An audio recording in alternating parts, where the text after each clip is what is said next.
Welcome to NFL Chaos with Jeremy and Adam because it's Wacky Wednesday. We'll be back to introduce our guests to bring in my co-host right after this. I would regret it if people look back at the first episode and you weren't on it. Yeah, well, I like that. It's called forward thinking. We have one of the worst beats in the world. We do. Our beat is horrible. Connor could shove that article up his ass. And then I went to that game, and I was like, this is the greatest team I've ever seen in my life. I'm a Jet fan. This is going to be the greatest run ever. Yeah. No, because if they take Aquanu, I'm not complaining. Joe Douglas is the king of keeping shit close to the vest. A 2, a 4, and a 6 for Darnold? Did the Jets really ruin Sam Darnold, or did Sam Darnold just suck all along and we were just trying to talk ourselves into it? And Hamilton is a player who can potentially make a very big impact. And suddenly here we are today, you can't get rid of him. Right, it's like a plague.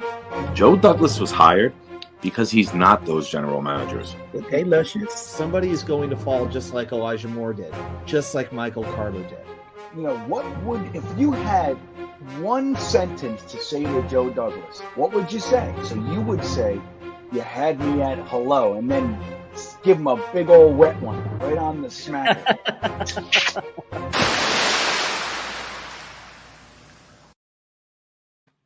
We're back and we're ready to go. First, let me do a little shout out to Iowa Jets fan. We just hung out in a special Zoom call because we are Green Beans Patreon. My boy Young Spaghetti is in the chat. Hopefully he's not going to kill anybody today. We got Iowa Jets fan and Jets Mess is saying, hello, Snacks. I'm starting to use that nickname, Snacks. So thanks for that. And also on that Zoom call, Braden, great to see you back. I can see you again. I feel like I saw you like 20 minutes ago, probably because I just did. Nathan Afram, Gitmo Bob, you're all here. Thanks for being here, guys. Let me, before I waste any more time, Nick Nessie, where's going? He's coming, Nick Nessie. Make sure you sub up to my channel, though. You know what I mean? Hook me up, sub up while you're here. And let me figure. Let me do this. Something I want to do that's a little special before I bring them in. You know, I don't want to bring them into just quiet. We want to give them some respect. Okay. Start out with my co-host. You know him as watching Game 99. I know him as Adam. Yeah, where we going? All right. That's the closest I'll ever get to really performing and doing and playing rock music. And now, special guest. He is building up his own Jets content. Check out the video, guys. I like him. He's good. He's honest. He's humble. I saw a video today where he actually apologized for his negative takes on Joe Douglas. I liked it. Please welcome Buffalo Jets fan. How are we doing, boys? I try so hard to, I think I'm going to start just going into my like full-on crazy announcer voice, like and just like act like we're at an NBA basketball game and really give you the big intro.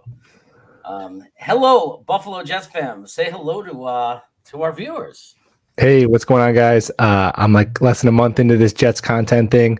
I like to say my technology skills are at a 2, but my Jets passion and knowledge are closer to a 9 or a 10. So I'm humbled to be on. Jeremy's he's got a great channel. I did bring one person with me though. That's Nick, who I've been doing live streams only for like a couple days, and it's usually just me and Nick hanging out. Pretty much my only guy watching. So I'm happy to have him in here. Happy to bring him some more great content, and then I'm happy to be here. Talk some Jets. All right, we're happy to have you. Yeah, absolutely.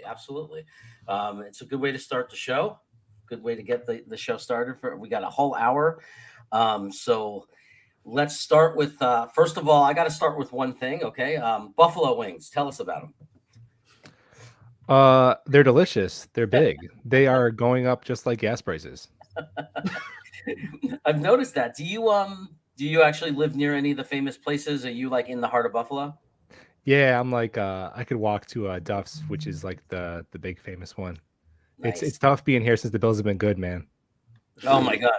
So tell us about how you became a Jets fan and being in Buffalo. What's the backstory to all that? So born and raised in Long Island, family of hardcore Jets fans. You could say I kind of came up watching the Vinny Testaverde, Curtis Martin era of Jets football, mid 2000s. Came up to Buffalo for college, and woman of my dreams loves it here. So it's home now. It's a great city.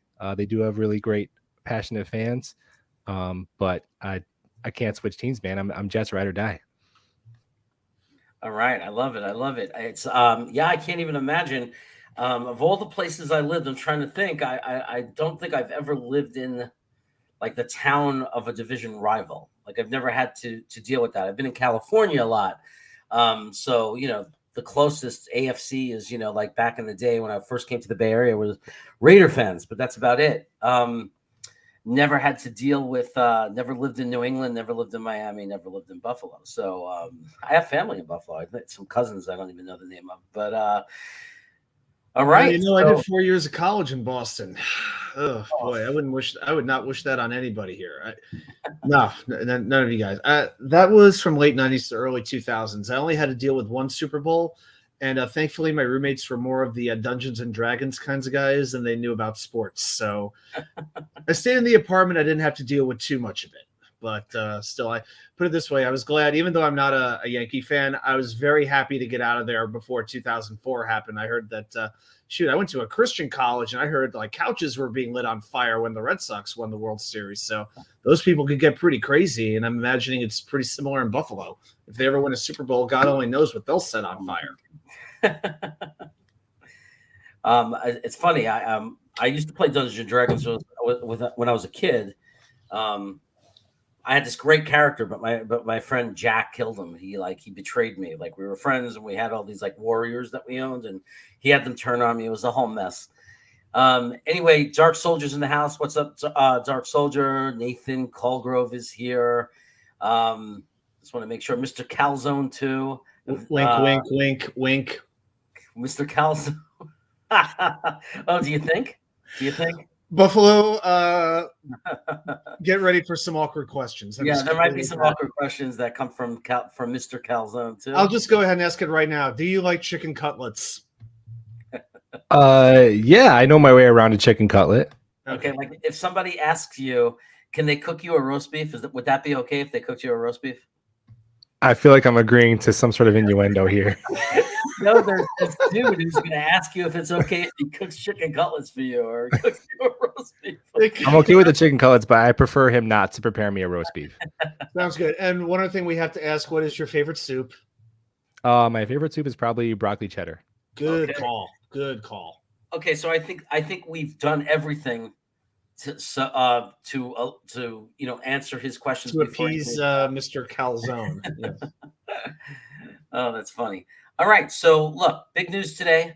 But let's first, before we get into the details, the most recent deal, obviously, is Conklin, tight end. We thought that CJ was big, and we go into the draft and get our tight end, and we were all excited. It turns out, I might get in trouble for saying this, but from what I'm seeing, I think I'm more excited about Conklin than I am CJ, although I'm very excited about CJ as an enforcer. Like I was telling Green Bean before, one of the complaints we had about last season was no one stood up for Zach when he took those cheap hits. Nobody took attitude. They just let him take the cheap shot. No one got in their face. I see CJ as the kind of guy that's going to get right in their face. He's not going to take that crap. But I see Conklin as a guy that we could line up in the slot sometimes. He has some great film of just going one-on-one against and just kicking butt and winning contested catches. What do you guys think of the Conklin pickup? You can go first, Buffalo. You're the guest. Sure. My thoughts exactly. Conklin is younger. He had more catches and more yards last year. And I hadn't watched a ton. I didn't watch a ton of Vikings games. 6'3", 245. He's got some wiggle to him. He's got some yak ability. I'm excited. I agree with you on Uzama. He's a leader. He's going to be a goon. He's going to be a dog.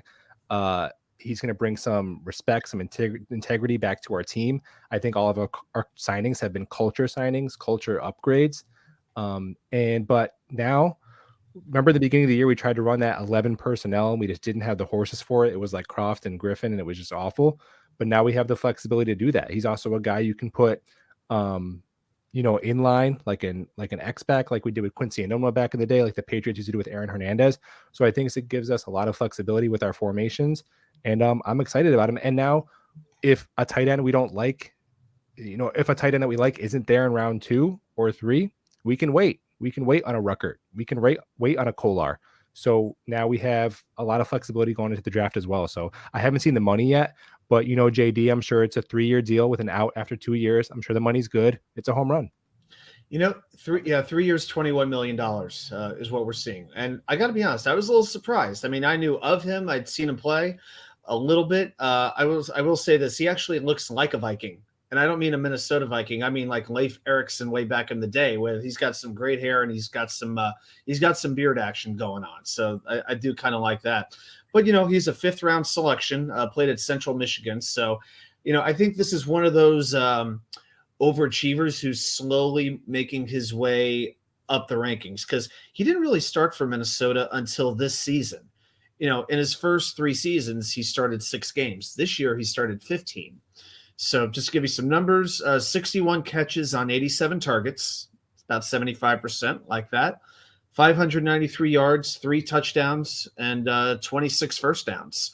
So he's been getting better and better. It's his first year starting. We've seen JD likes to do this. He likes to target those guys on their second contracts around 25, 26 years old, who are just about to hit their prime. We're seeing it with DJ Reed. We're seeing it with Jordan Whitehead. And now we're seeing it with Ty Conklin. It just fits the mold of the type of free agent Joe Douglas targets. I just want to answer Pitma Bob has a good question. He goes, how come no one talked about either of these tight ends before free agency?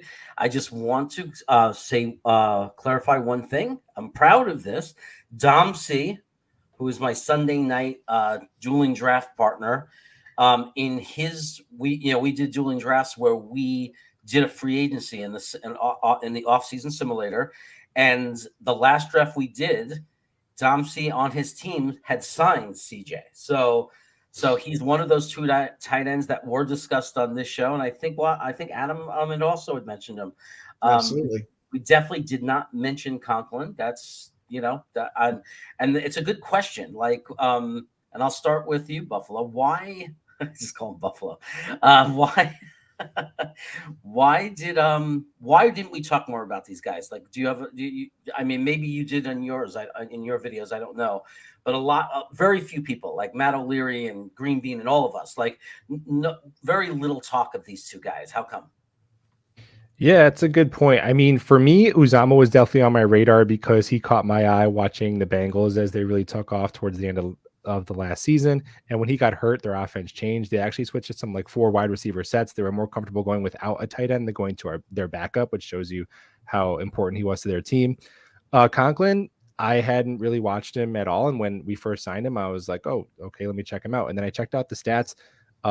Like Adam mentioned, it was kind of a breakout year last year. So I think Joe Douglas is banking on players who are trending upwards and peaking.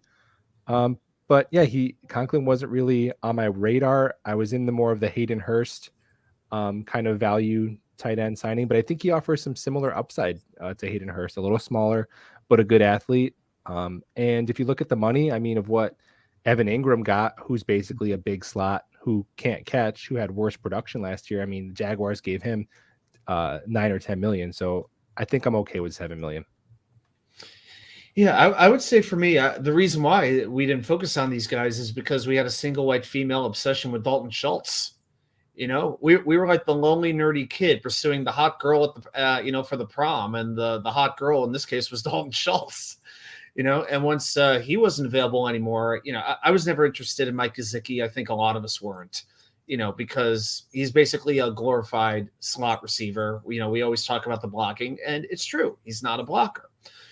But after that, for me, it was there were a couple of guys who were like, lower cost, like a Max Williams, Mo Alley Cox. I saw some people go there, which made a little bit of sense. Even Gerald Everett. Somebody mentioned Gerald Everett, I thought. But Azoma was the guy that I really wanted if Schultz wasn't available.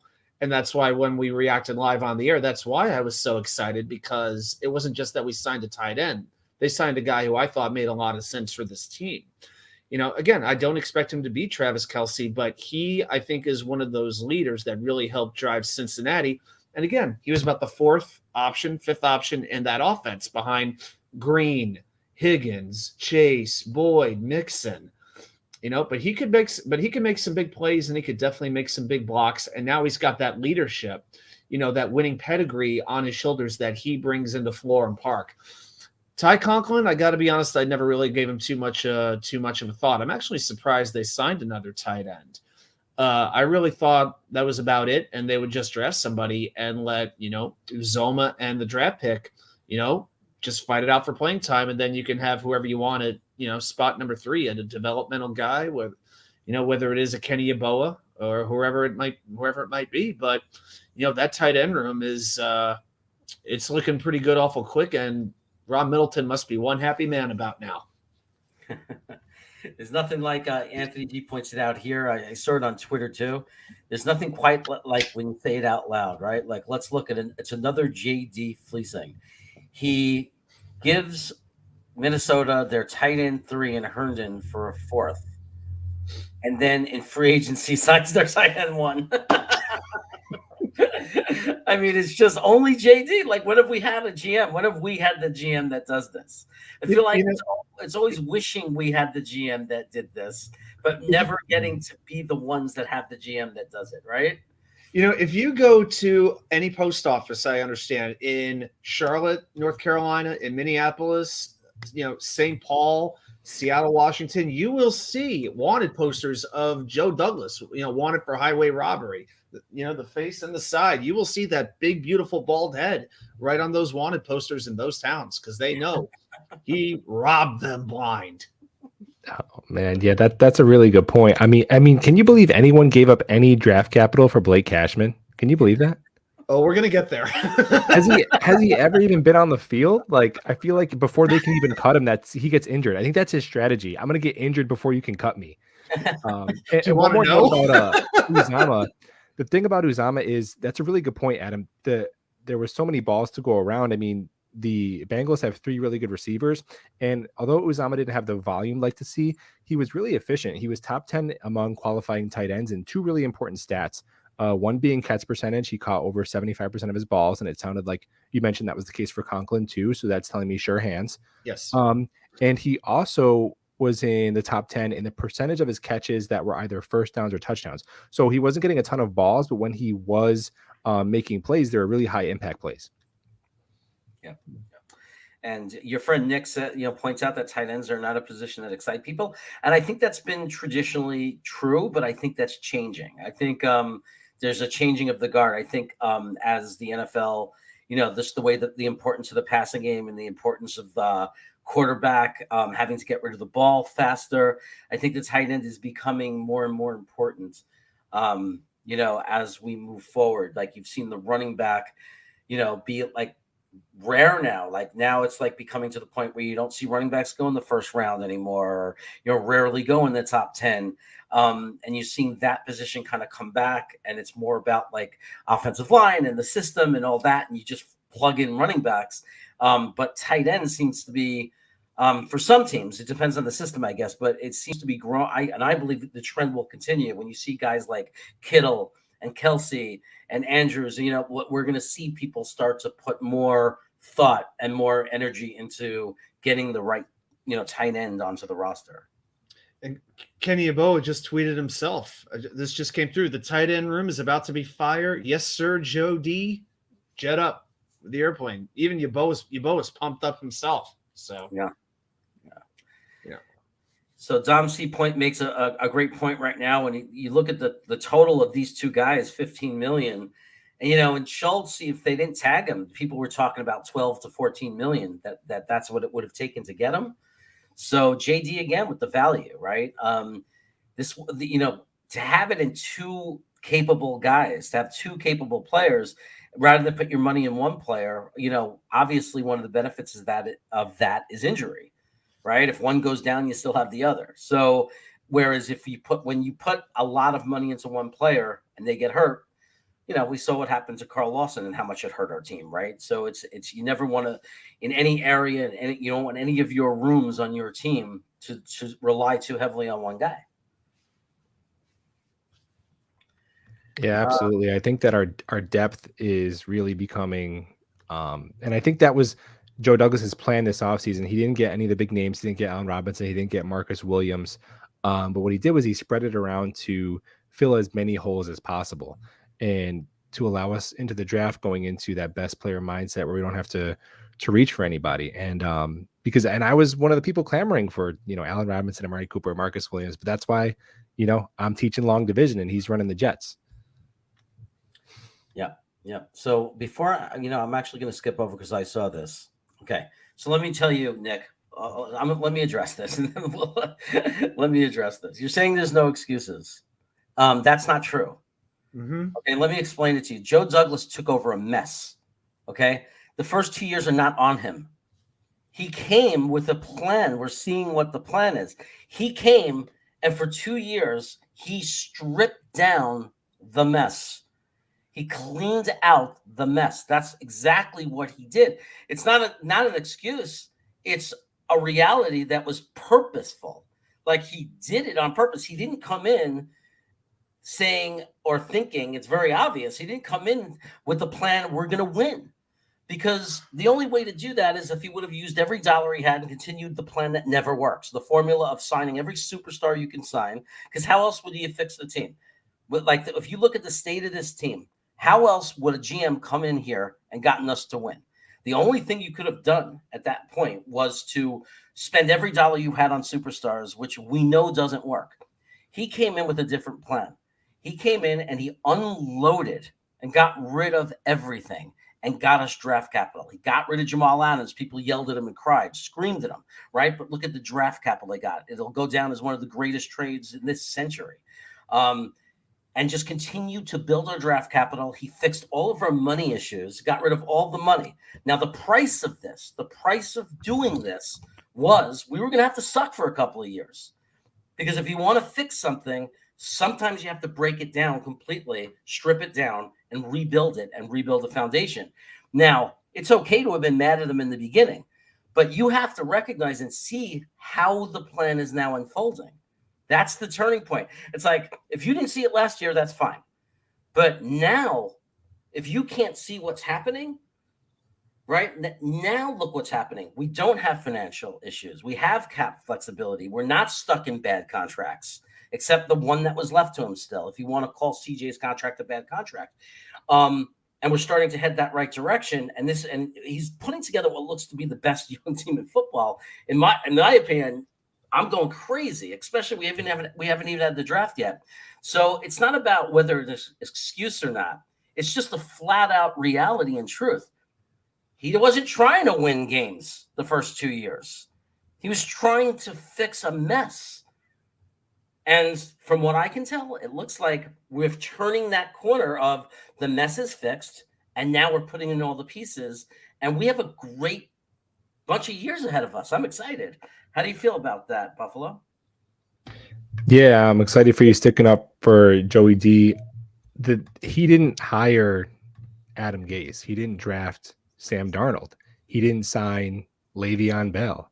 He didn't have Tremaine Johnson's dead money on the cap for years after he was on the team. And now we're actually like last in the league in dead money, right? Because that's what kills you, right? is paying guys who are underperforming or no longer on your roster. You could see there's a blueprint for the type of player he wants to sign. 30 or under. Laken Tomlinson is exactly 30. Every other signee has been 26 or under. They've all been durable. They've all been for a maximum of 3-year contracts. I'm assuming most of them have an out after 2 years with minimal cap implications. And they've all been good character fits, not guys you have to worry about going getting arrested or whatever. So there's really nothing negative you could say about any of the moves he's made this offseason. I mean, when you're coming into that, I don't know what else you really could have done. Like you said, he could have balled out and then we could have won 7 games instead of 4 and then had to tear it down this season. So he just came down and we just had to eat it for a couple of years. And now we're coming out to the other side of it. I mean, obviously he's going to be judged black and white by if Zach Wilson is the guy.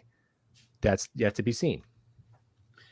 And for me, I don't think we need to make excuses. An explanation is not the same thing as an excuse. And Jeremy, I think you explained the strategy very eloquently. I think it is the complete reality. We've been able to see the vision.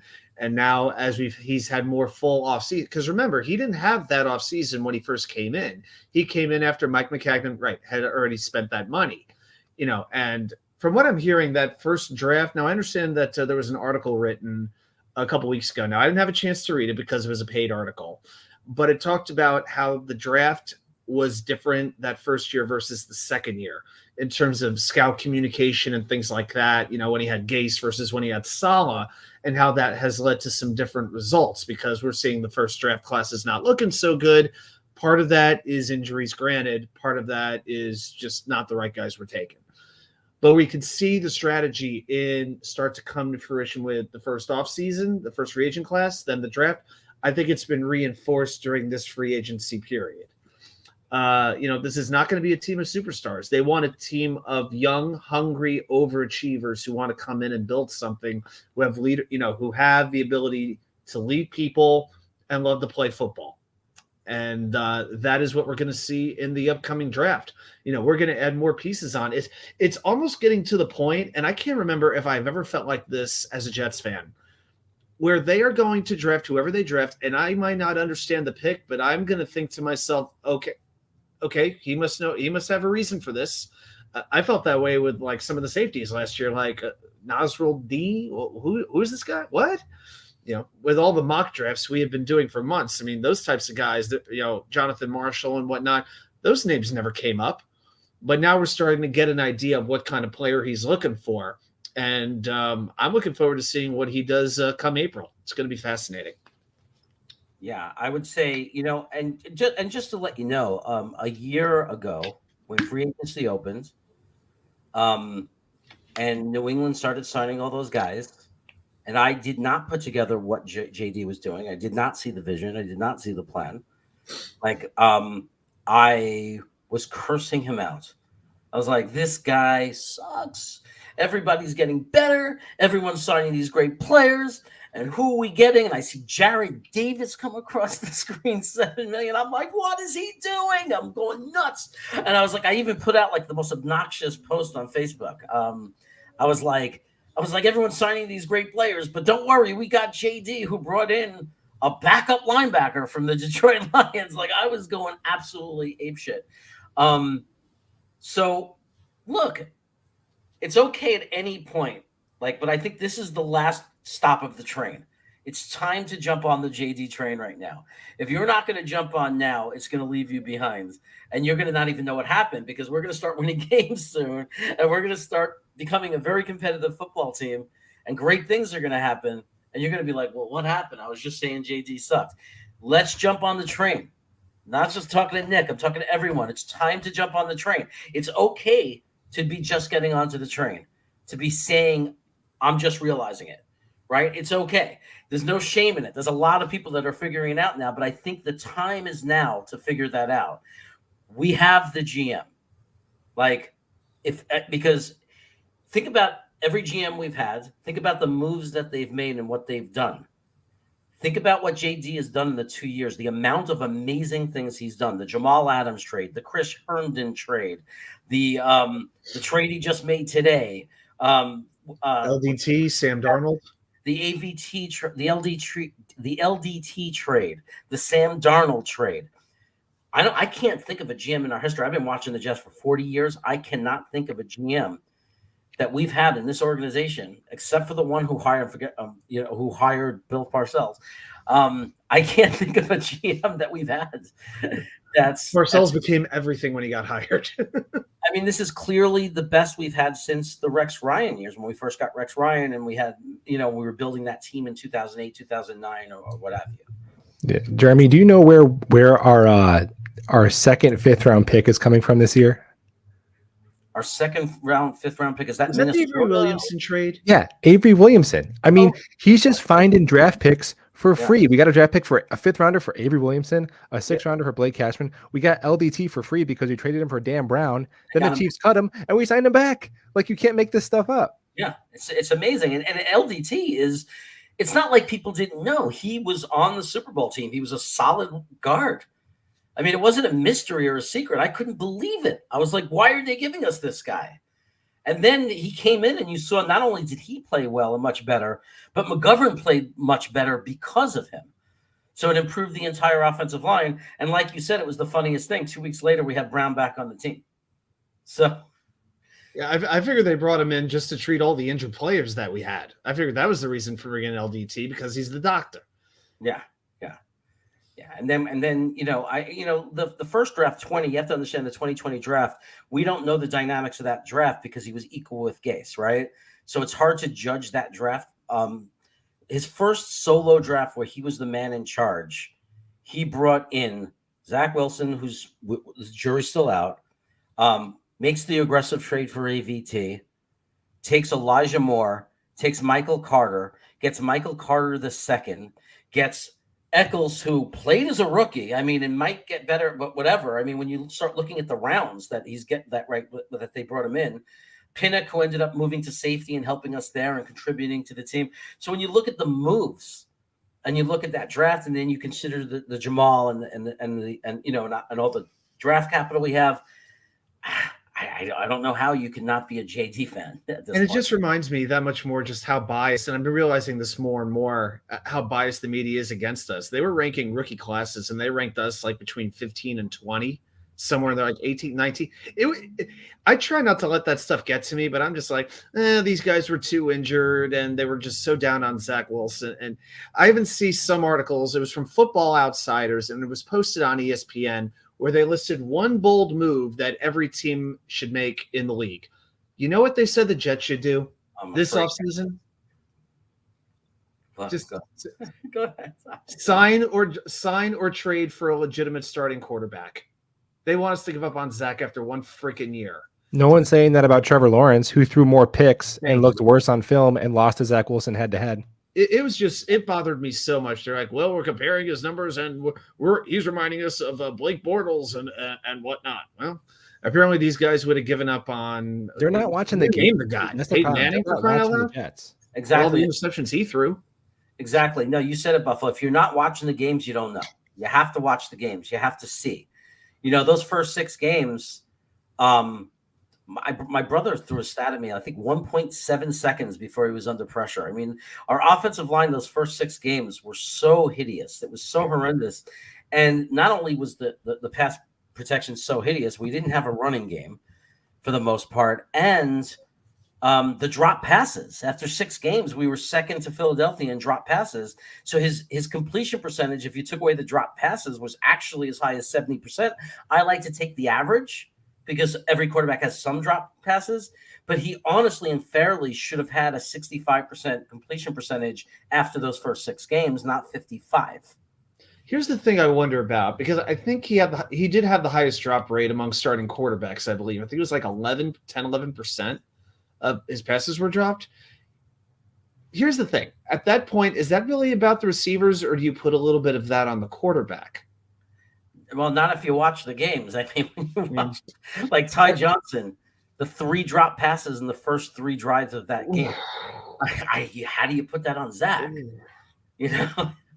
I mean, there are a couple of like easy throws. Like I remember down in the red zone where he sort of underthrew them when he was like throwing across his body. Yeah. I mean, I can remember that. I don't know if they would call that a drop. But, as much as people get on Corey Davis, he only had, I think, in his previous year, his last year with Tennessee before he came here, he had 3 drops all season. You can't convince me he suddenly forgot how to catch a football. I'm not buying it. So maybe they had to figure that out. Like maybe the ball comes out of Zach Wilson's hands a little different than it did from Ryan Tannehill. But I am thinking, if all these guys were having issues, maybe the way Zach was throwing the ball, maybe they had to learn how to catch it, how to read it coming out of his hand. I'm just throwing that possibility out there. That's all. That's a good point. I mean, it definitely comes out different than Ryan Tannehill's. It comes out with more velocity and a better spiral and more heat because Zach Wilson has a mutant arm. I think in the beginning of the year, our offensive line actually wasn't super untalented, but the chemistry and the continuity in the beginning of the year was awful. I mean, there were just guys, it wasn't like we were getting bull rushed into the quarterback's lap. We were just missing assignments. It was just unblocked dudes in the backfield immediately. Zach couldn't even go through his progressions. And then he started missing those checkdowns because he looked like a shot fighter. It looked like Derek Carr with the Houston Texans because he didn't even learn how to play because he's got guys in his face as soon as he snaps the ball.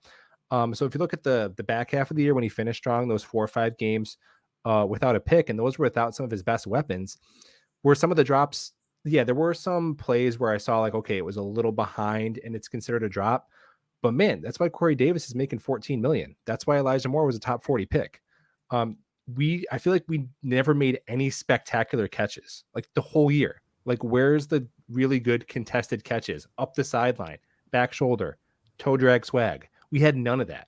We had no special playmaking besides Elijah Moore. And he was catching passes from Mike White and Josh Johnson when Zach was hurt. And then Zach comes back and he's hurt. So we really need to upgrade our yak ability and our contested catch ability. And I think that's going to go a long way in supporting Zach. Yeah. The only 2 that I could think of are the long bomb to Corey Davis, where Zach had him go deep, and the one that Keelan Cole caught. Okay. Yeah, both in the same game, right? Tennessee, right? Same game, Tennessee at home. I could add a third one, Connor McDermott. Connor McDermott was the one contesting Connor McDermott. I know, he made it look so hard, didn't he? He made Jumbo Elliott look like Jerry Rice. We're ragging on the poor guy. Welcome back, Connor. We love having you here. So what do you think of this, guys? You think there's anything to this? Dark Soldier says Michael Carter tweeted that and asked if people would be mad if he changed numbers. He's currently 32. And look whose number is 32. Do you read anything into that? No. Okay. I really don't. I don't think there's any way that we're signing Tyrann Mathieu. I cannot.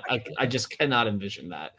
Okay. I mean, are we after spending money on White, are we going to drop 13-14 million on him? I don't see. We got to be running out of cap space at some point. We have a draft class to sign, Yeah. I think we're done as far as I think Conklin was our last signing of a guy who's going to be making like over $5 million. I agree. I thought today was going to be all about backup quarterbacks and the kicker. Yeah. So, that's why I was so surprised when I saw the Conklin news. I figured it was depth from here on out. Every bit of math I have says we're done, like except for little moves, because we have to save money for the draft class, and and a little bit of cap flexibility aside from that JD is known to always hold on to. I can't imagine us doing another big signing at this point based on my math. But anyway, Gitmo is saying, do we look for a tight end later in the draft now? So Buffalo, what do you think we're going to do at tight end in the draft? I really think it just depends on who Joe Douglas likes, but I'm leaning away towards Trey McBride in the second round. I know Trey McBride at 35 has been like the Jets fan cry since forever, but now that we have 2 tight ends, I think I just did a mock draft where, Charlie Kolar and Jeremy Rucker are there in rounds 5. So I think that I'm really leaning towards probably edge and wide receiver in the first round. And I think the second round picks are going to be defense too. I think we need a linebacker. There's some good value at a safety there. And then we wanted to come away with defensive interior. We were linked to that guy who signed with the Broncos. We didn't get him. Yeah, and obviously Foley left. So I think a good name to watch in the second round would be Perion Winfrey, who was the MVP of the Senior Bowl, where our coaching staff was there. 6'5", 315, got some wiggle to him. Reminds me of Muhammad Wilkerson, the good version, not the out-of-shape, old, overpaid version. So I think that of our 3 picks in the top 40, of our 4 picks in the top 40, I think 3 of them will be spent on defense and 1 on a wide receiver. So I think we're holding off on tight end. I like where you're going with that. I feel now, as far as the defensive tackle, when we did our Georgia draft the other night, when we just drafted one Georgia player after another, it's almost like that became the theme. Devontae Wyatt was intriguing, and Fedarian Mathis, I feel like, is a little bit more of a natural run stopper, because I feel like inside right now we have JFM, we have Q. I don't know if Sheldon Rankins is coming back, but if he is, he's much better. I hope not. Hey, Greenbean. I think he's much better against the pass than he is against the run. We need a run stopping defensive tackle. And now I think one of the things Joe Douglas really wanted to do in free agency was take away the predictability of what the Jets were going to do with those premium picks. And I think by doing what they've done at tight end, they've done that. By keeping LaMarcus Joyner and signing Jordan Whitehead, they've reduced the need at safety. I feel like the only position we haven't addressed, besides defensive tackle, is linebacker. Linebacker, to me, is a pretty glaring hole right now. Unless we have a lot of confidence in Sherwood coming back from the Achilles, which I'm not sure about that. I mean, Quincy's fine as a rotational piece, but I don't know if I trust him to be an every down starter. I think linebacker is something that you've got to address relatively early in the draft because there aren't many guys. There's almost nobody left. I mean, at linebacker, it was a weak free agent class to begin with. And, those guys are pretty much gone. So you got to hit linebacker early. Second round, third at the latest to me. So Green Bean is a fan of your microphone. You want to tell us about that microphone? Sure. I Googled best podcast microphone under $200, and this one came up. It is the Hypercast S. Yeah, it's got a pretty cool aesthetic to it. Yeah, I agree with what you're saying, Adam. I think we're going with a volume approach at safety. Like we have Whitehead at one spot, and then we're going to stick 6 names to the wall and see which other one pops. I mean, because we got LaMarcus Joyner, we got Jason Pinnock, we got Will Parks, we got Ashton Davis, who I don't want to see on the field anymore. Right. And then we have Elijah Riley. So, and then if we throw in another mid-round pick, we have Whitehead on one side, and then we have 6 young guys competing for the other spot. So I think we're okay there. Linebacker, yeah, there's nothing left. AJ Johnson, Denver, Vander Esch from the Cowboys. Those are both bigger Mike guys. Our defense calls for a smaller, speedier outside linebacker. Quincy Williams, I mean, he was rough in coverage, but that dude came through my TV. I mean, whack. Woo. I mean, that dude likes to hit people. And on some blitzes, man, he's fast. But a little undisciplined, gets caught out of position sometimes. It was his first year as a starter, so maybe we can coach him up. But I agree, we can't walk into next season because we walk into next season right now. It's CJ, it's Quincy, and then one of those late 5th round picks from last year. So we got to get one of our. I wouldn't even wait till the 3rd round. I think one of our 2nd round picks has to be linebacker if we don't do anything else. Do you have one guy in particular in mind? Like, assuming that Dean and Lloyd don't drop to the 2nd round, which I think is pretty fair to say. Do you have a guy in mind? Christian Harris, linebacker, Alabama. Yeah, 6'2". He's smaller, 230, but a sub 4.5 40. He actually reminds me of Miles Jack a little bit. A better athlete than a football player right now, but there's definitely some untapped potential, and he plays fast, man. Yep, Chad Moom is another one. Brandon Smith was a guy I think we were high on early on. Like when we do the Green Bean mock drafts, he's one of the most frequently drafted guys, but he hasn't been drafted in a while. I feel like we're starting to fall out on love. We get into a guy for a while, and then after a couple of weeks, it's like, okay, we're on to the next one. I feel like there's a little bit of backlash about Trey McBride, for instance, and you're just reinforcing it. But all of a sudden, there's this anti-Trey movement. Early on it was Linderbaum. Now it's Trey. I feel like it's a little crazy how we can fall out of love with these guys. Well, it kind of happens because like some bad information gets out, or information that might be correct, but that's not positive. Like, oh, he had this many drop passes, or oh, he's in contested catches, he really wasn't that good, or there's always these little things, and then the combines happen, and and people get excited about other people. I could see very easily, I think with safety, it could be a rotational thing, right? I mean, there might be a bunch of guys that you see get onto the field, and I think there's some good mid to later round guys that you might see us end up grabbing, like a Kirby Joseph or a Verone McKinley that might hang around and last into that 106 pick or whatever. Safety's deep. Yeah, it's a pretty deep. So I wouldn't be shocked if we went there. I also wouldn't be shocked, and I know my friend Rusty, who's in the chat right now, probably loves this, and he's screaming for this. Depending on how the draft falls, depending on who makes it to 10, if we get like Tibbs or we get, and we already have that resolve with our edge, and Garrett Wilson, let's say, is not on the board, and those are just my things I think in my mind that we want. But trading down to 16 with the Eagles, and taking one of their spots, and then grabbing a Lloyd or a Dean. I like Dean. And then getting an extra pick in that 2nd, 3rd round, like a 2nd round pick, whatever we ended up getting from it, at least for this year, then gives us that flexibility to take like a defensive tackle and add that to the mix, and just gives us that extra power in the 2nd round. I would not be opposed to that at all. I think the Nakobe Dean might be the game changer as far as linebacker is concerned. Can I throw a trade at you real quick that sure. came to my mind? Let's go. So I think Pittsburgh, it might shock you, but I don't think Mitch Trubisky is a franchise quarterback. So I think they might. You lived in Buffalo. They might want to come up to 10. Obviously, there's been talk about them and Willis. I'm really liking the possibility of moving from 10 to 20 and asking Pittsburgh for, obviously I want to pick in 2023. If I know you're coming up for a quarterback, you got to pay a tax. You can throw that draft sheet out the window. You got to pay a tax when you come to get a QB, just like we did with Darnold. So I want to pick in 2023 a second rounder, and then I want wide receiver Chase Claypool. Now, not a number 1, but doesn't affect the cap.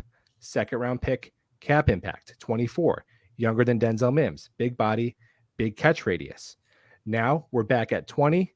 We can take Lloyd, a Dean. Maybe the Linderbaum hype people get their wish. So we still get a top 20 pick. Now, do we have a true number 1 wide receiver? No, but Claypool, Davis, Elijah Moore, Braxton Berrios, those are 4 pretty darn good football players with Denzel Mims as a 5. I'm okay if we don't have a bona fide number 1, but we need to be 4 or 5 deep. What we can't have is Zach Wilson throwing to something called Tariq Black or DJ Montgomery against the best defense in the NFL on the road, right? That, like we ended the season. So what do you think about that trade? So just rewind. So we would trade the 10 for the 20 and Claypool. That it? Yeah, and I want another pick. I want another pick in 2023. Just to give you an idea. So if we look at the draft chart, that's like basically the difference between 10 and 20 is the equivalent of a middle second round pick, which is kind of like where Claypool was taken anyway a couple years ago. So it's intriguing, but yeah, I would want one additional pick, even if it's in 2023. I would still want like a mid-round pick. I wouldn't complain if he did it. I'd want him to shop more, and see what other offers are out there. But I wouldn't complain if they came to the podium and said traded to the Steelers for Claypool and next year second or next year third or whatever it was. I wouldn't complain. I trust in JD too. Part of me is like, at this point, I'm at the point where after what he's done, to sit there and say, who the hell am I? You know what I mean? I would love for what he does to match what I want. Like when they signed Lincoln Tomlinson, part of the thrill for me is that was my number 1 thing on my wish list. So it makes you feel great when this general manager that you're starting to fall in love with does exactly what you would have done. But at the same time, if he does what I don't fall in love with, I'm going to have to at some point know that it's never going to match what I think, but trust him because look what he's done. I guess the only hole I see in the trade proposal is if JD liked Chase Claypool, he could have just drafted him instead of trading down and drafting Denzel Mims. That's the only thing. Yeah, but I like the idea. Good point. Proud New York Jets fans in the chat. That is Nick Shine, guys. He's a regular on the show, as you all know.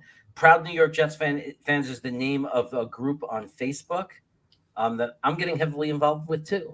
I'm working and supporting Nick with that, and we actually did a little quick show yesterday there, and definitely look for it on Facebook, and be aware and make sure everybody knows, because I know a lot of you know and like Nick. So taking a wide receiver 10 seems silly to Green Bean. It feels silly to him.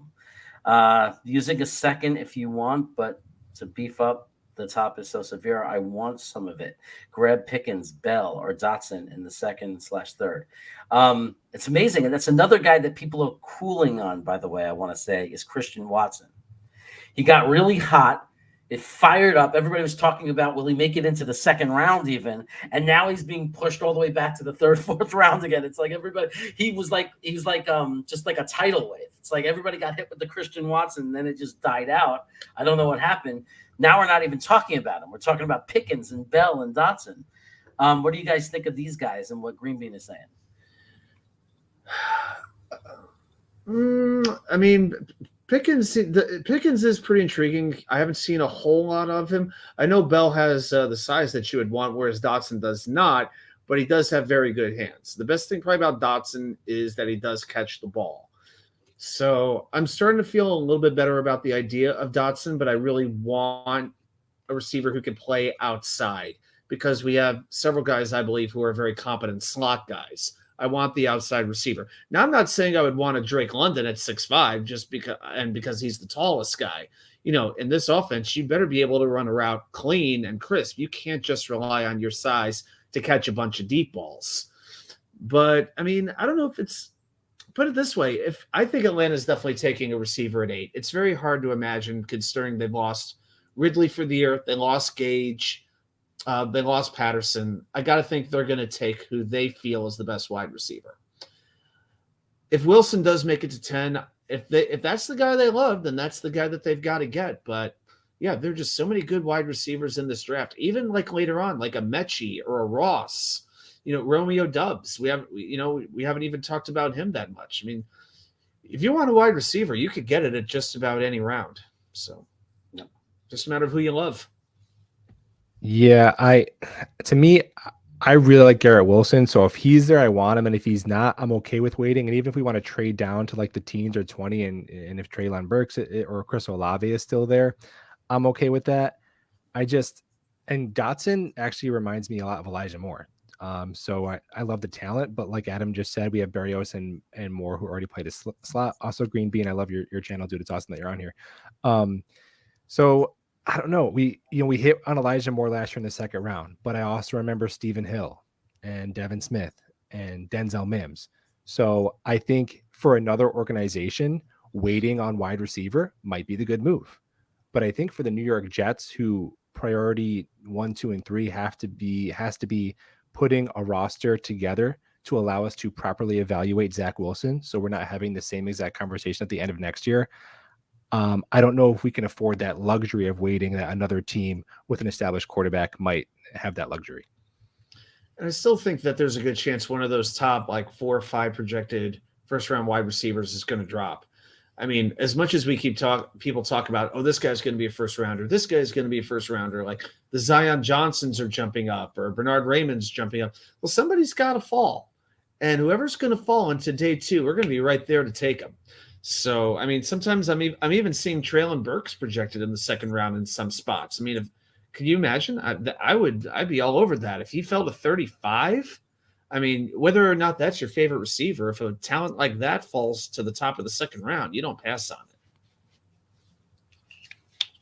it.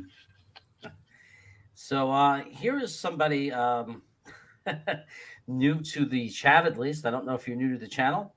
Please sub up.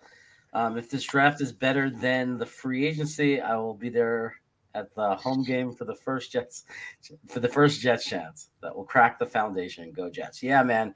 If the draft goes as well as free agency has gone, because I've never seen Jets world so united in the reaction to this free agency. I mean, usually we're fighting and bickering, and I've never seen it so together. Like everybody's just happy. Right, everyone's feeling great about these moves. If the draft goes that way and he pulls more magic out of his hat, I'm worried about MetLife Stadium. It's going to be the most raucous home opener since at least 2016 after our year when we won 10 games. But I think the vibe is different because in 2015 we kind of knew we were throwing a bunch of older guys together like Fitzpatrick and Revis and Marshall and just trying to make it happen for 1 year. And hey, we won 10 games, cool. But I think now we're not just excited about the next year of Jets football. We're excited about the next decade of Jets football because there's an actual plan. And I feel like we have our quarterback. That's really exciting. Green Bean has said Denzel Mims, people are saying he's going to have a breakout year. I agree. I'm excited. He had COVID. He had food poisoning, had to overcome some stuff. But I think we can't go into this season assuming Denzel Mims is going to be any higher than 5 on the wide receiver depth chart. We just can't assume that based on what he showed us last year. Yeah, I still remember, and you brought up the name but at the end of one of those games. I don't recall which game it was, but we threw like 2-3 passes in a row to DJ Montgomery. And I said, how can Denzel Mims not beat out DJ freaking Montgomery? It's just like you couldn't be any lower on a depth chart if you dug a hole for yourself 6 feet underground. It was just sad. That was not this is the best chance to win the game, best person to put on the field. That was an intentional thing. That was a message. So there was something very, very real behind that decision. Yeah, he was in the doghouse because at Buffalo, not even Montgomery, they pulled Tariq Black off the practice squad, and we're throwing to him. So I don't know why he was in the doghouse, but yeah, I would agree. There's something there that's got to get right with Denzel Mims. Yeah.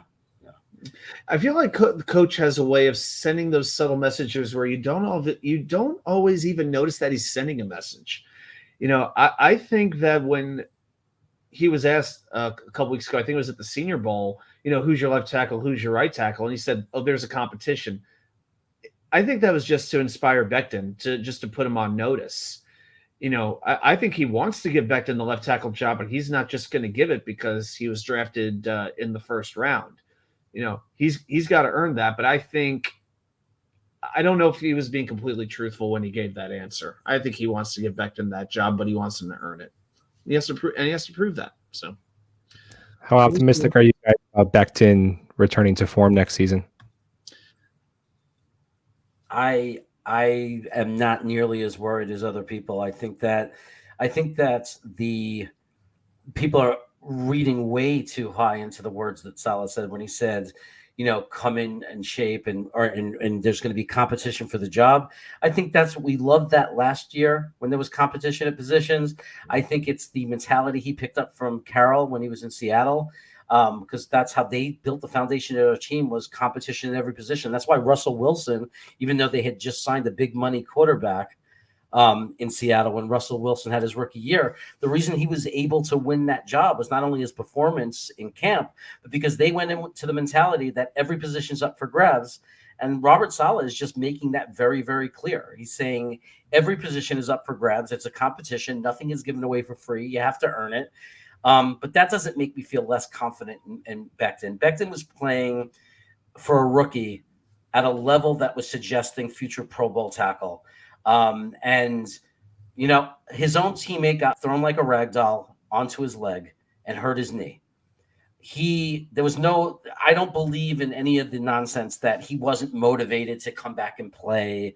I think he's a big guy, and it's impossible for doctors to know exactly how you heal and whatever happened with his knee. And it just is what it is. But I think he's going to come back super healthy.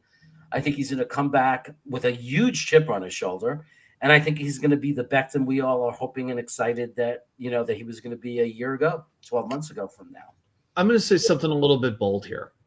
I think if Becton is right, and this offensive line, we have Becton, ABT, McGovern. I know that McGovern has his detractors. I understand that. But if he's the weakest link on your offensive line, you're doing pretty darn well.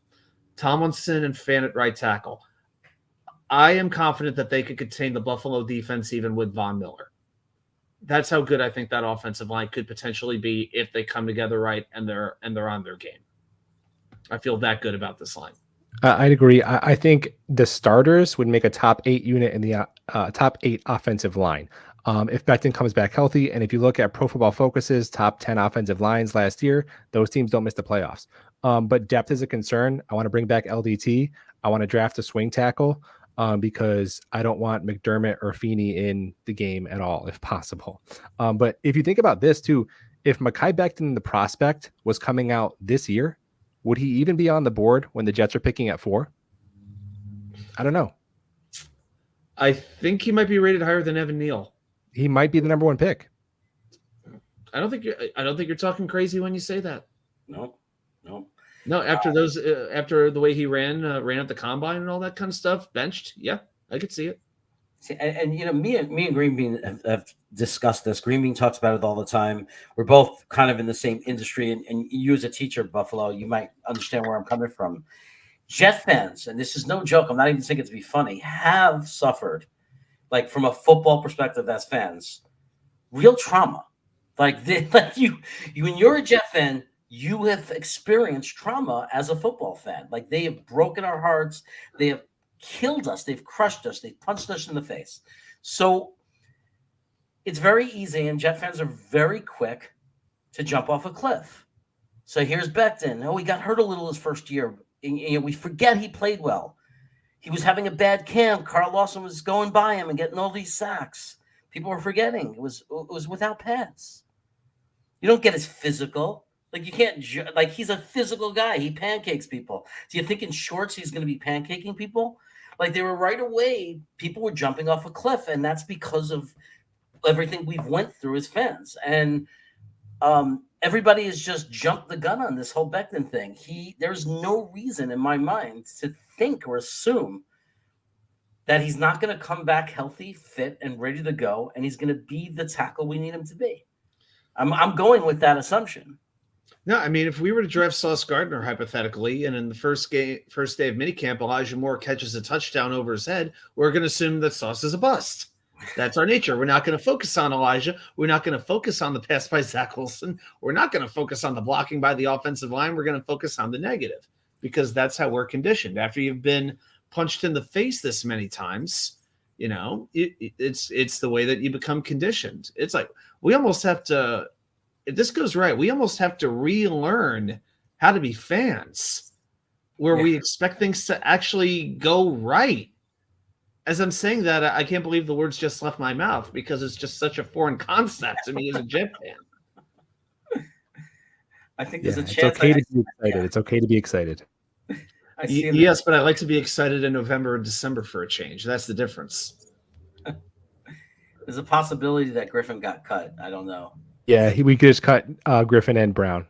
Okay, not a surprise. Not a surprise. Brown, the guy that got us LDT.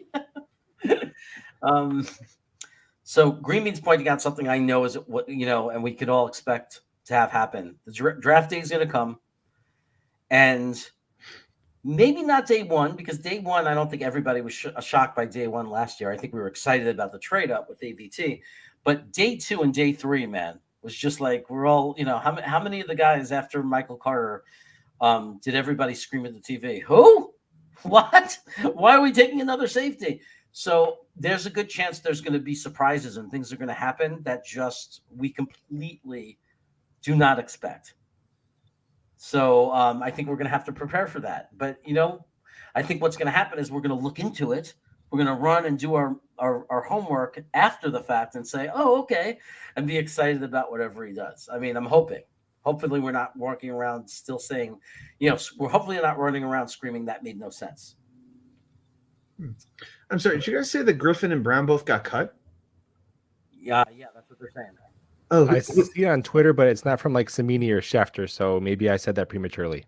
Okay. I mean, it could be just because of the we signed the 2 tight ends, and it's going to happen. We're not keeping Griffin at $3 million. Right. I mean, it doesn't matter if it happens now or on May 31st, So, okay. Yeah, he and GVR are 2 news. automatic cuts. Yeah, I would think so. Yeah, I mean, definitely need to save that $3 million with Griffin and save the 3.5 with Van Roten. And I don't know what Brown's making, but I mean, how much more can we really need him at this point? I mean, Yeboah was playing special teams; just use him in that spot.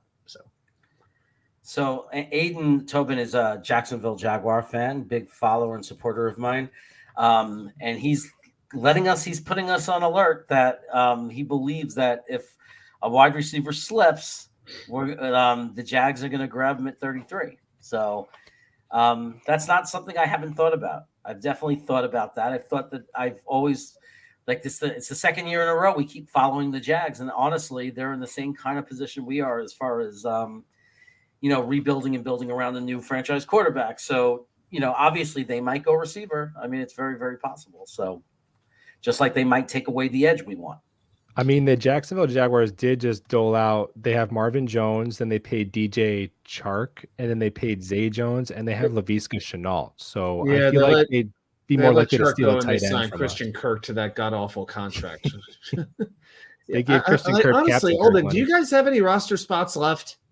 Is the league making your roster like 63 spots? Because you might need it at this rate. I think they I honestly think if they go tight end, they're going to take Isaiah Likely. You think that's likely? I think it's likely they take Likely. I do. Highly unlikely, to quote Gorilla Monsoon. Yeah, exactly.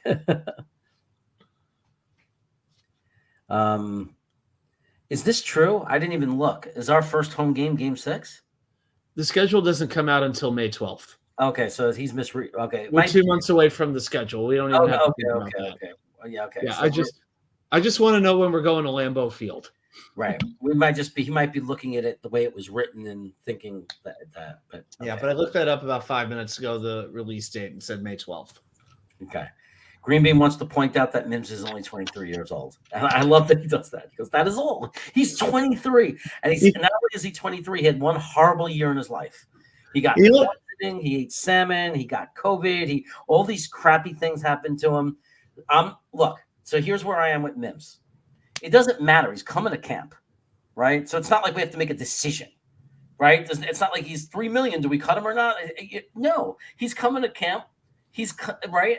My thought on Mims is I'm not counting him out and saying there's no way he's not going to end up making a bounce back and being a contributor on this team. And at the same time, I'm not counting on him. So in my mind, and I don't think any of us are, like in my mind, I'm not counting on him. I'm not thinking of him as part of the equation anymore. If he comes into camp and crushes it and ends up being a contributor to this team, then I'm happy. It's a win because in my mind, emotionally, I've let go to the point where it can only be positive. He's either not going to pan out and he's gone, or he's going to surprise and be Mims again and be the guy we thought and hoped he could be and be really happy about it. That's exactly right. I couldn't have said it better myself. And just to point out, though, Mims wasn't a guy who was just drafted for traits like Stephen Hill. Like, oh, he's 6'3", he has a fast 40. Denzel Mims had really good production and tape at Baylor, and that wide receiver class was really deep, and he went later than a lot of people thought. Yeah, I mean, my thought is this: you may as well bring him in, see what happens. But even if it doesn't work out, after what we've seen with Joe Douglas and what we saw today with the trade he pulled off, I have no doubt he could get at least a third-round pick for Denzel Mims. I have no doubt. I mean, if Blake Cashman can net a high 6th-round pick, okay, this is Houston. This isn't a Tampa Bay 6th-round pick. This is a Houston 6th-round pick. I can only imagine what Mims might be able to fetch. I'm honestly thinking about what are we going to get for him, because I'm sorry, I can't cut him. I can't cut him. I think you could get something back. Hey, Salty. Oh, Salty. New guy. That's John Post, the Postman. He has his channel is Pure Adrenaline Fantasy Sports. If you play fantasy football, don't worry about being late, bro. I appreciate all the support that you give. A new guy is Buffalo Jets fan. You can check out his channel. He's just getting it ramped up, and he's very good. We're enjoying having him on our show.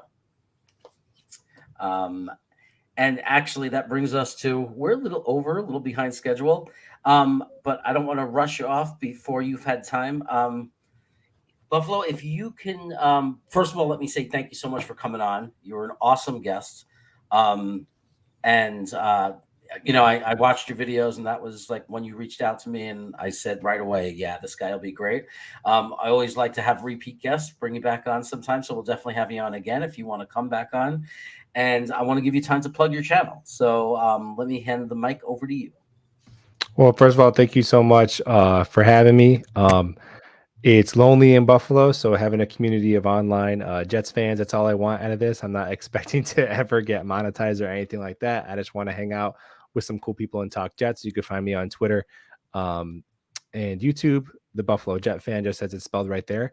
And Jeremy, I would love to be back anytime. Just let me know, man. All right, sounds great. Thanks for so much for being here, man. Great job. Take care, gentlemen. Great job, Buffalo. All right, so now I know that we have an agenda here today. I know that we have something coming up with Adam. I'm going to pass it over to you. I know you had a plan. You wanted to take us through. Well, I'm just going to shut up and let you talk. I'd like to relive a little story with the group. We're going to call it the saga of the Blake Cashman Jets career. I'm sure at the end of the day, if things didn't go as we would have liked, but I'm sure at the end of the day, he's a pretty decent human being, and I just wanted to give him the send-off that he so richly deserves by recapping his career as a Jet. And chat, Jeremy, I'm going to actually get you guys involved with this a little bit. So let's go back to the beginning.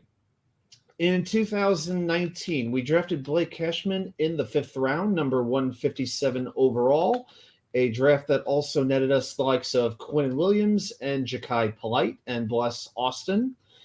So let's start with October 27th. Let's see. That was the game against Jacksonville. I believe this was the 7th game of the season. He suffered an injury that day. What did he injure that day? This is what we're going to do. We are going to guess the injuries of every stint of Blake Cashman's injury-riddled Jets career. So, guys, I'm asking you, what body part did Blake Cashman injure for his first stint on injured reserve that sent him to injured reserve? On injury reserve, excuse me, IR. Plantar fasciitis, or whatever that thing is that Green Bean had with the foot. Yeah, Friggle D's pretty much got it. He tore his labrum. So the torn labrum, which is a very serious injury, took him out for the season. And it was actually a rookie season that showed some flashes. There were some promises there. In that first season, 2019, he was starting. He played 7 games, 27 solo tackles, 3 tackles for a loss, 3 quarterback hits, half a sack, 1 forced fumble, 1 pass defense. He injured his labrum.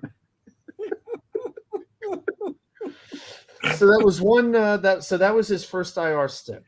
So then he was coming back, and he had to compete for a starting job. We had just, I think, brought in. I think we had Mosley, but we had some competition there at linebacker for him. He had to earn his starting spot, said our beloved head coach Adam Gase. Week 1 against Buffalo, he got hurt, and he hurt his shin.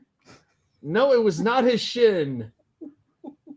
Chat, what did he injure week 1 versus Buffalo in 2020? His ego. Well, that came soon. Yes, the urethra, of course. Yes, very good, David. Hip. No, it was not his hip. I'll wait. I'll give you 1 or 2 more guesses. Neck, no self-esteem. Nope, not quite. So Chet, he injured his groin. It was a groin injury. 2 days later, he's put on injured reserve. And he had to miss, based off the rules, he had to miss at least 3 games. He missed 4. But he was activated for week 6 against Miami on October 17th. And there was hope that Blake Cashman could regain his rookie form and be a legitimate Jets starting linebacker.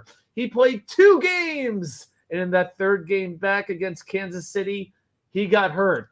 And in that game against Kansas City, what did he injure? His shoulder?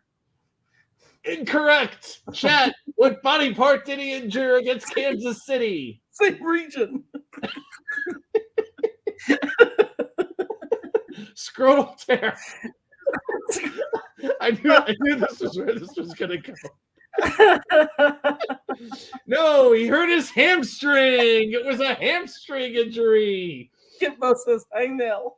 Yes, it was a hangnail. Yeah. He had pink eye, blue ball, tennis elbow, swimmer's athlete's foot, pyorrhea, gonorrhea, diarrhea, Rhea Perlman. He had all of it. But that took him out for a month. And then he came back November 29th. He was activated against the Miami Dolphins. He came back. He recorded 1 tackle in that game. And he aggravated the hamstring. Oh, there we go. I know. Then December 3rd, he goes on injured reserve for the rest of the year. Goodbye, 2020. It was nice knowing you. Let's go back to this past season. We'll go back to recent memory. We have new hope. We have a new head coach, Robert Saleh. He's looking to bring his own guys, establish an offensive culture. It's a new era. And we have that opening game in the sun against Sam Darnold and Robbie Anderson and Justin Burris and all those ex-Jets and Frankie Louvu on the Carolina Panthers. And Blake Cashman was there. He was ready to play. But in the first quarter of the game, he hurt his shoulder. No, it was not his shoulder. Chad, help us out. What did he hurt? Come on. I know you can do this. Let's get it. He liked it so much he tore it again. It wasn't a hangnail this time. Was it a toothache? A toothache. Did he get a bad haircut? I don't know about bad haircut. Oh my god! Yeah, no, yeah. It was, no, it was not that. Okay, against Carolina, he hurt his hamstring again. It was that balky hamstring that kept coming back. It was the hamstring, and he had to miss 3 games. He was on IR once again. But it was not a season-ending injury. No. He came back. He took his talents across the pond to Tottenham, to London against the Atlanta Falcons. He played that game, and guess what? He got through it. He survived the game. Yes. There was hope. It's a miracle. He survived one game. In the next game against New England, he got hurt again. And this time it was against New England. And in that game, he hurt his shoulder. No, it was not his shoulder. Get off the shoulder. It was not the shoulder. No, this time he hurt his groin. And that sent him to injured reserve for the 5th and final freaking time in his career. And that's not even counting the 3 games in the middle of 2020 where he was trying to come back and he was like week to week. So no, it's kind of like 5.5 stints on IR. Wait a second. Didn't he also go on the COVID list? He might have gone on the COVID list. He was already hurt anyway. I was looking at the history on that one. At the end of the day, I think the COVID probably went to his hamstring. That's what I'm thinking. But yeah, so just to recap the stats. So in his Jets career, he played 14 games. He had 5 IR stints in 3 years. And I mentioned it. He played 7 games in 2019. In the last 2 years, he played 7 games combined. And whereas he had 27 solo tackles in 2019, he only had 7 solo tackles in the last 2 years. Oh, my God. Unbelievable. And forget pass defense, tackles for loss, none of that. He became pretty much a special teamer when he could get on the field. But I just felt this was an appropriate tribute to give to Blake Cashman. Onward and upward in Houston, my friend. Be well. I'm sitting here and I'm thinking to myself, I hope you guys enjoyed that. I'm thinking to myself, and after all of that, I mean, the best part about the whole thing is we got a 6th-round pick for him.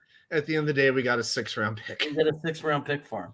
So we draft a guy in the 5th round. He barely plays. He does nothing. He gets banged up. He's constantly injured, being tossed around like a ping pong ball. And we get a 6th back. Just like, who's able to get anything back for a guy that has that happen to him? So little production. I mean, the first half of his first season, we saw some glimpses, but it took one injury and he was just never able to play more than like 2 or 3 games in a row again. It was unbelievable. And that was even at the end, playing just special teams. He wasn't even an every down linebacker. That's what makes it even more infuriating. And I know guys tend to get hurt a lot on special teams, but oh my gosh. I mean, the Blake Glassman thing, I'm sorry. I mean, it's rough at times, but the fact is it's pretty much what happened. And that doesn't even count as college injuries. If I went through the college injuries, we'd be here till Thursday. We're not even going to go there. When you came to me and said you had this idea to you wanted to do this piece, the segment, I was so down. I was so down for that segment. I was like, I mean, because you'd think, you'd wait until it was like some Jet that's been a Jet for 8 years and then finally is leaving the team, and you do some kind of thing where you go through their history. And when you said you wanted to do Blake Glassman, that was just classic, man. We need to do that more often. We should just pick different players as they go and do that. Just amazing. But just the injury history, I was just like, we need to play this up. I could just read it, but let's just see if we could guess the body part. It just changed up. It's like one would happen, then one would come back, then it'd be a new injury. But yeah, it started with the shoulder, and then it became lower body. So just unbelievable. Just unbelievable. I'm glad you guys had fun with it. I'll tell you what, I had fun putting it together. But I'll tell you what, it got a little crazy going through the timeline. I'm like, did this really wait? No, 2 weeks? Wait, 3 games? That's it? 1 game? The only thing that could be better right now is if we got Green Bean on here, because nobody's gotten to hear his reaction because he could barely get connected on 24/7. He's been driving for 2 days. The world is waiting to see Green Bean, so that would be the only thing that could top all this.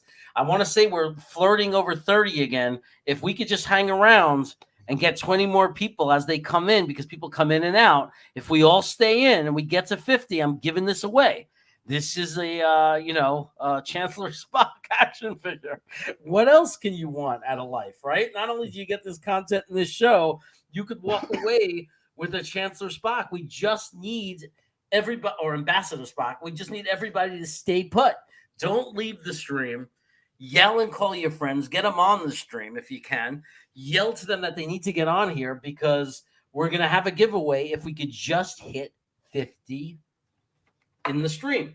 And and it's just like, we just keep flirting with 30. We get to 30 and then it stops. I don't get it. I don't understand it. Doesn't anybody? Maybe if Jeffrey hadn't run away because we didn't listen to him in the mock draft, we'd be over 30 right now. Oh my God, we would have hit 33 if Jeffrey was here. Oh my goodness. A Buffalo Jet fan, he just summed it up perfectly with Blake. The difference in his draft spot and his trade value will be less than 20 draft spots after literally never playing. Yeah.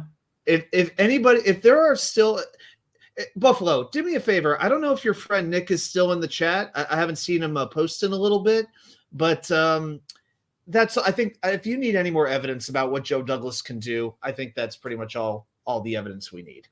I really think so. Record be damned. Oh my God, I'm still recovering from that, man. My face is hurting. And just, and before we lose that energy and that spirit, I got some exciting news. All right. Okay. Let's bring him on, guys. He's here.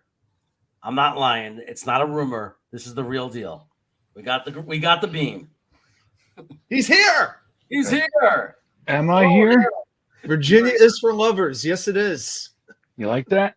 It's for you, buddy. I know the logo. Yeah. It's funny. They say it took me years to figure that one out. It means lovers of whatever you love. It's in Virginia, right? Isn't that what they're getting at there? I couldn't figure it out. Yep. It's on a whole lot of license plates.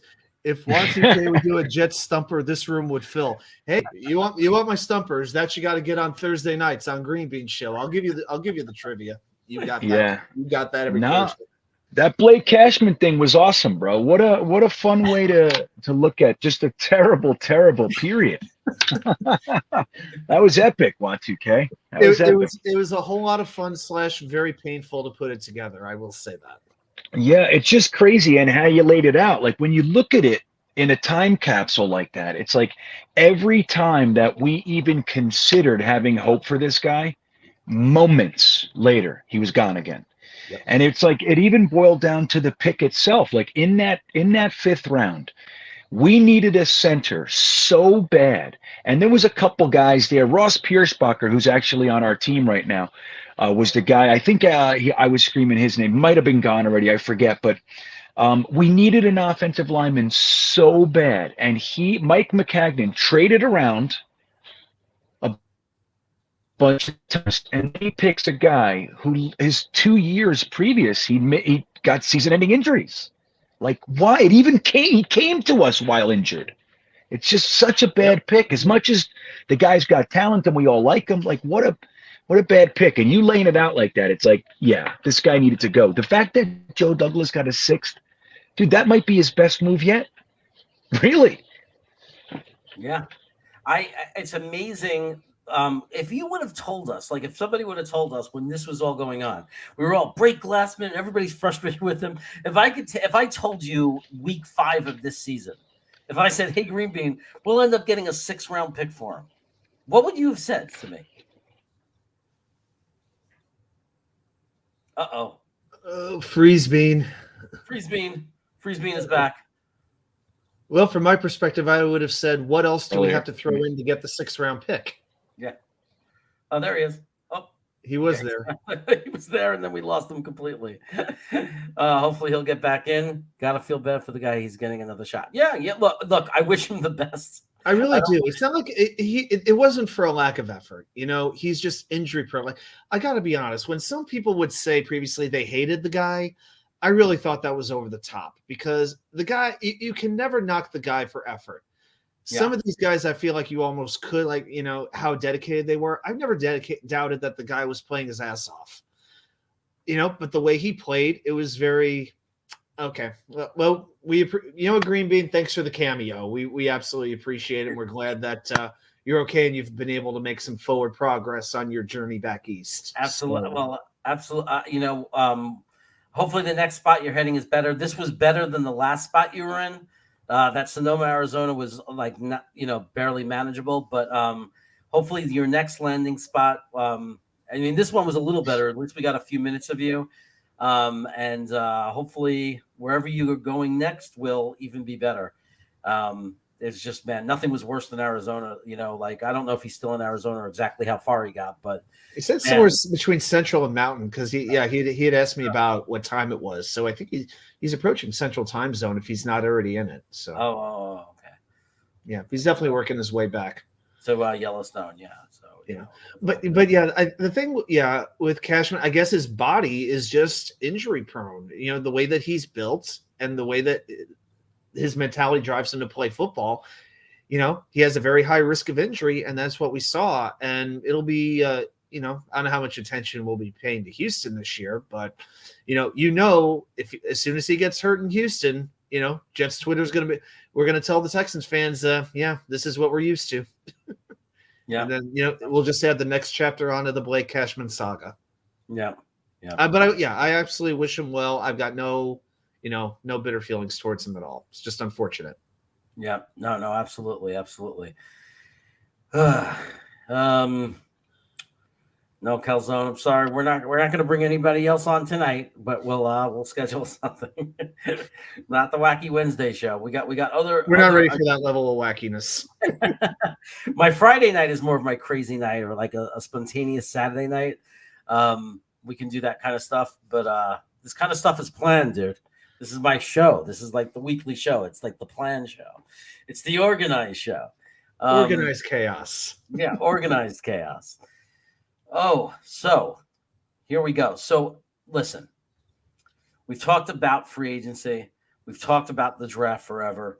What we haven't talked about, and I think is going to be a lot of what people's expectations are. And I know this time of year we get really excited and we start to lose focus and we start saying, "Oh my God, we can win 15 games!" And all the insanity starts to set in. I don't want to predict how many games we're going to win. I want to talk about what do we need?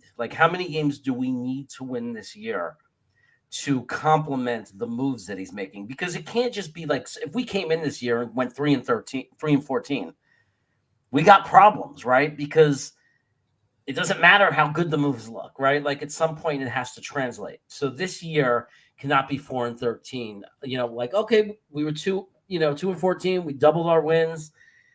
What do you think? What is our minimum, man? What do we have to accomplish this year to continue feeling this way, that we're on the right track, and to have everybody be okay with the direction this organization is heading, and just keep this momentum?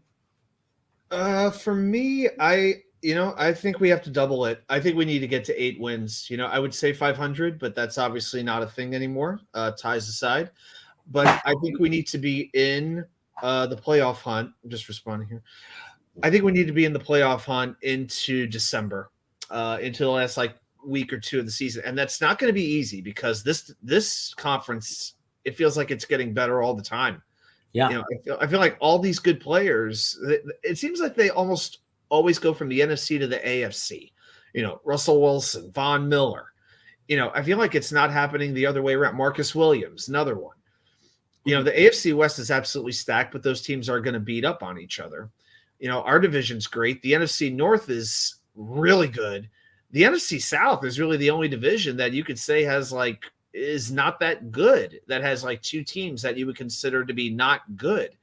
Mm-hmm. I think it might be too much to consider. It's going to be 7 teams in the playoffs. I think it's a little much to expect this team to be in the playoffs this year. Although if injuries would go our way for a change, that would definitely help. But I just want to be in the mix, legitimately in the mix come December. And if we get 8 wins, I could take that for this year. Mm-hmm. But the year after that, playoffs. That's it. No. I love what Mark Orlando is saying. That's a great way to phrase it too. Just meaningful games. Even if it was having to run the table, But the fact that if on my birthday, December 10th, if we could be in a position where we say, if we win every game the rest of the year, whatever, how many games, if we run the table and that team loses 2 games or whatever it is, we have a legitimate shot at making the playoffs. If we could say that, whether it happens or not, and then we walk away with the 8-9 wins or whatever it ended up being, success. Yeah. Success beyond belief. Yeah, and I've said this before. I'm going to say it again. I want the next to last week of the season, going into that second to last week of the season, I want to go into the Yahoo playoff scenario generator and map out a realistic course to where the Jets could make the playoffs. If we can get to at least that point, I can at least say, okay, this is legitimate progress. We are on the right path. Then you need to have another good draft. Then you need to add a few more pieces. But if we have that kind of that kind of a team, that kind of a situation, I think we can feel pretty good that we have the foundation in place to make us a sustainable winner, a sustainable contender. It's all about sustaining success. And that's not something we've had in forever. Yeah. But I think this is the foundation that could do it. This is a pretty cool piece of information I just found out. New York Jets fan 4 has the same birthday, December 10th. We rule, man. Us and Susan Day, who is from LA, Law and Order, the actress. And the Partridge Family. Yeah, exactly. December 10th. Who thought you get a Partridge Family reference tonight, ladies and gentlemen? You get one.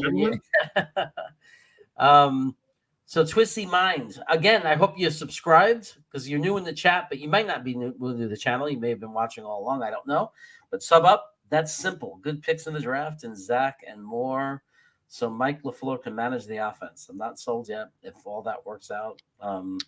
What is this tough division? Yeah, it's – look, we're at a place where we're coming from behind. We're like been the weak link, the weak team, the joke of the league or whatever. So – it's going to take convincing. Like, we're going to have to learn how to win as an organization, but not just that. We're going to have to learn how to win as fans. It's going to take us time, I think, to see ourselves as beating Buffalo and to see ourselves as Buffalo, I think. And I think that only comes from doing it. We've been getting beat up in our division so long, we forgot how to be a team that wins our division games, right? So, I, for one, have got to see it. Like, I'm always going to have a negative feeling going into those division games until we start to show that we can do it. We need to, and that's a good point. On top of the 8 wins, we need to win some division games too. Yeah. We can't get swept by the entire division. Yeah. Do you think 500 in the division is realistic? Is that a realistic goal? I think it's a dream. I would love it. I'm not saying it's impossible, but it would be a dream. If you told me right now, I'd take that every day of the week and Sunday. Yeah, I would take 2. I would almost take 2 because I don't know how we could beat Buffalo. And then if we could at least split against Miami and New England, I'd be like, yeah, I mean, that's I think that's fair. I think like 500 is about as good as it could get. Wait a second. Why is somebody mad at you? What's going on, Iowa? What? He thinks you insulted him. What's going on? Where? I don't know. What's on the board here? Iowa. Say one somewhat negative joke, and Watsuke needs to insult me. I didn't insult Iowa whatsoever. I don't even. I don't know what he's talking about. Miscommunication, Iowa. I don't know what you're talking about. Marker. But then he came back and said in all seriousness. So he was. Oh, okay. He was. I don't even know it was over, but yeah, I'm not. Yeah. Okay. That was a little scary. Okay. I was like, we already had that yesterday. No name again. What? Yeah. Somebody's changing their screen name for about the 5th time. So, oh yeah, because I said he sounded like Jets Forever with one of his comments. Oh, okay. Yeah, I did say that. Yeah, I was giving him a hard time. Yeah. Yeah, when he said what the Jets were going to win 15 games, I said that sounds like something Jets Forever would say. So. I want to know how old New York Jets fan 4 is, because, like, is it possible we were born on the same day? How ridiculously trippy would that be? Gitmo, you got your Katz's Deli. I'm so happy. Fantastic. For my birthday tomorrow. Well, happy birthday, Gitmo. I hope I hope the t-shirt gets there. I don't know if it's there already, but I hope the shirt comes or arrives that you ordered, that you won. I hope that comes in a timely manner. I'm glad that is aligning with your birthday. whatever the instructions say for that meat, man, throw it in that boiling water for like an extra minute or two, okay? Because sometimes when it's still cold in the center, that ruins the whole thing. Once you take it out of that seal pack, I'd rather overcook it a little than undercook it. That's my advice to you. So, but enjoy the Katz's Deli, man. It's like, I can't tell you how nice it is to be able to get things. Like I just was telling Adam before the show, there's a supermarket now that gets Junior's cheesecake. They send them out frozen. So now I don't have to order and wait for them anymore. I just literally bought a Junior's cheesecake. I'm actually going to have a piece after the show. I know that Jets Mess is not surprised by that. But it's so nice when you can have like, a taste of home. So enjoy that, my friend, and happy birthday. Believe me, I made sure I had Katz's and Junior's on the same day when I was in New York a couple of weeks ago. Absolutely. I haven't got 2 pieces of Junior's. I had the pineapple cheesecake in the hotel room that night, and the next day I had the apple crumb cheesecake on the plane ride back to Virginia. So I had it 2 days in a row. And believe me, it still tasted fantastic the next day. No doubt. Oh. We're in good company with athletes. He thinks Burrow has the same birthday. That's kind of cool. 3 superstars born on the same day. 3 superstars born on I love that. Just should have beat the Falcons in Miami twice for 7 wins last year. We could have. You could say Carolina. I mean, Carolina was actually one of our closest games. It didn't feel that way, but the score turned out close. Let me tell you something. The Falcon game hurt because if we win that game, we would have been 2-3. Yeah, we're on our way. Yeah, I felt like we were on our way up. I feel like that was one of those games that was going to be really pivotal because we knew after that the schedule was going to get a little bit harder, and that was a game that was like, can we sustain, keep that wave going? And yeah, they just never looked right in that game. Even with the late score, I mean, Matt Ryan just carved them up. They couldn't stop Cordell Patterson, and it was Kyle Pitts' breakout game. It just wasn't good. Okay, now let me ask you something seriously. When you see this, Watsuke likes pie. Okay, first of all, is it true? Do you like pie? Well, it depends. What kind of pie are you talking about? The other question I have is, does it make you angry? Does this bother you or make you angry? I think I think the individual behind it, whoever it may be, I have no idea, is just looking for reaction, and I'm just not going to give him one. Okay. I think he's definitely trying to be funny, and I'm sorry. He's trying. I think. Oh my God! I think he split with Miami. And don't react to that. All right, we're cool. Yeah. Just having fun. I think we can split with Miami and New England. Obviously, the Buffalo is the thing we don't. So splitting with them would mean 2 wins. That's why I say I would be off the charts, like just thrilled if we went 3-3. Because if we went 3-3, it would mean that we either swept one of these 2 teams or we beat Buffalo. I just want to remember what it's like to beat New England. I feel we haven't done it since the Eric Decker overtime touchdown in 2015. It's been that was the last time we beat New England. Yeah. I just want that feeling again. Well, it would be fun to see Buffalo. Jet fan, if they do beat Buffalo, I wonder what his life is going to be like. I wouldn't be surprised if he told me I'm wondering what, and we'll ask him next time what his dynamic with his students are like, because he's a 5th grade teacher. So I wonder what goes on in the classroom, because I've heard stories from John from Jets Today about like the back and forths with the Jets, where he is in Maryland. He says, I sounded like this forever. That was a joke. Okay. It was all a joke. Good. After yesterday's debacle, I was, Buffalo is awesome on paper, but on the field, they aren't the master team they should be. I agree with that until that first game before they lost the game against New England. They looked like the team they were supposed to be. And then I don't know what happened to them, but I thought, oh my God, they're going to make a run for the Super Bowl because the way they crushed New England. What did you think after that game? Were you thinking Buffalo?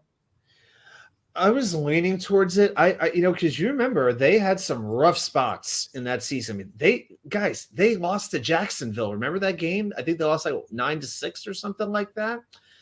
And but then when they started to come out of it, it's like maybe that was the hard lesson they needed. Almost like the '85 Bears when they lost that one Monday night game to Miami, and that kind of propelled them on their way. It got them refocused on the championship.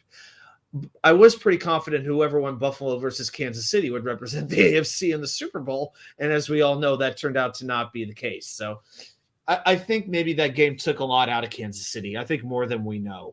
I think Cincinnati was just there for the taking, and credit to them, they took advantage of it. And my God, Evan McPherson is about as automatic as Justin Tucker. So all the credit to him for doing his job too. So yeah. I like that you're laughing. So you're looking at me and saying, all right, time out. All right, now it's going a little bit too far. What's going on? All right, so now he's using my face as his avatar, whatever you want to call it. So he took a screenshot of me. That's a little bit much. All right, change it, dude. This is turning like a little bit of a single white female thing, bro. That's a little bit creepy. Yeah. Change it. He doesn't like it, dude. Maybe all are entertained by this. If you are, great. But there's only one Watu2K. Keep that in mind. Happy birthday. Yeah, you see it. Great choice to Delhi. Yeah, it is. I go to a Cats in Baltimore. Is that the same Cats, Green Bean?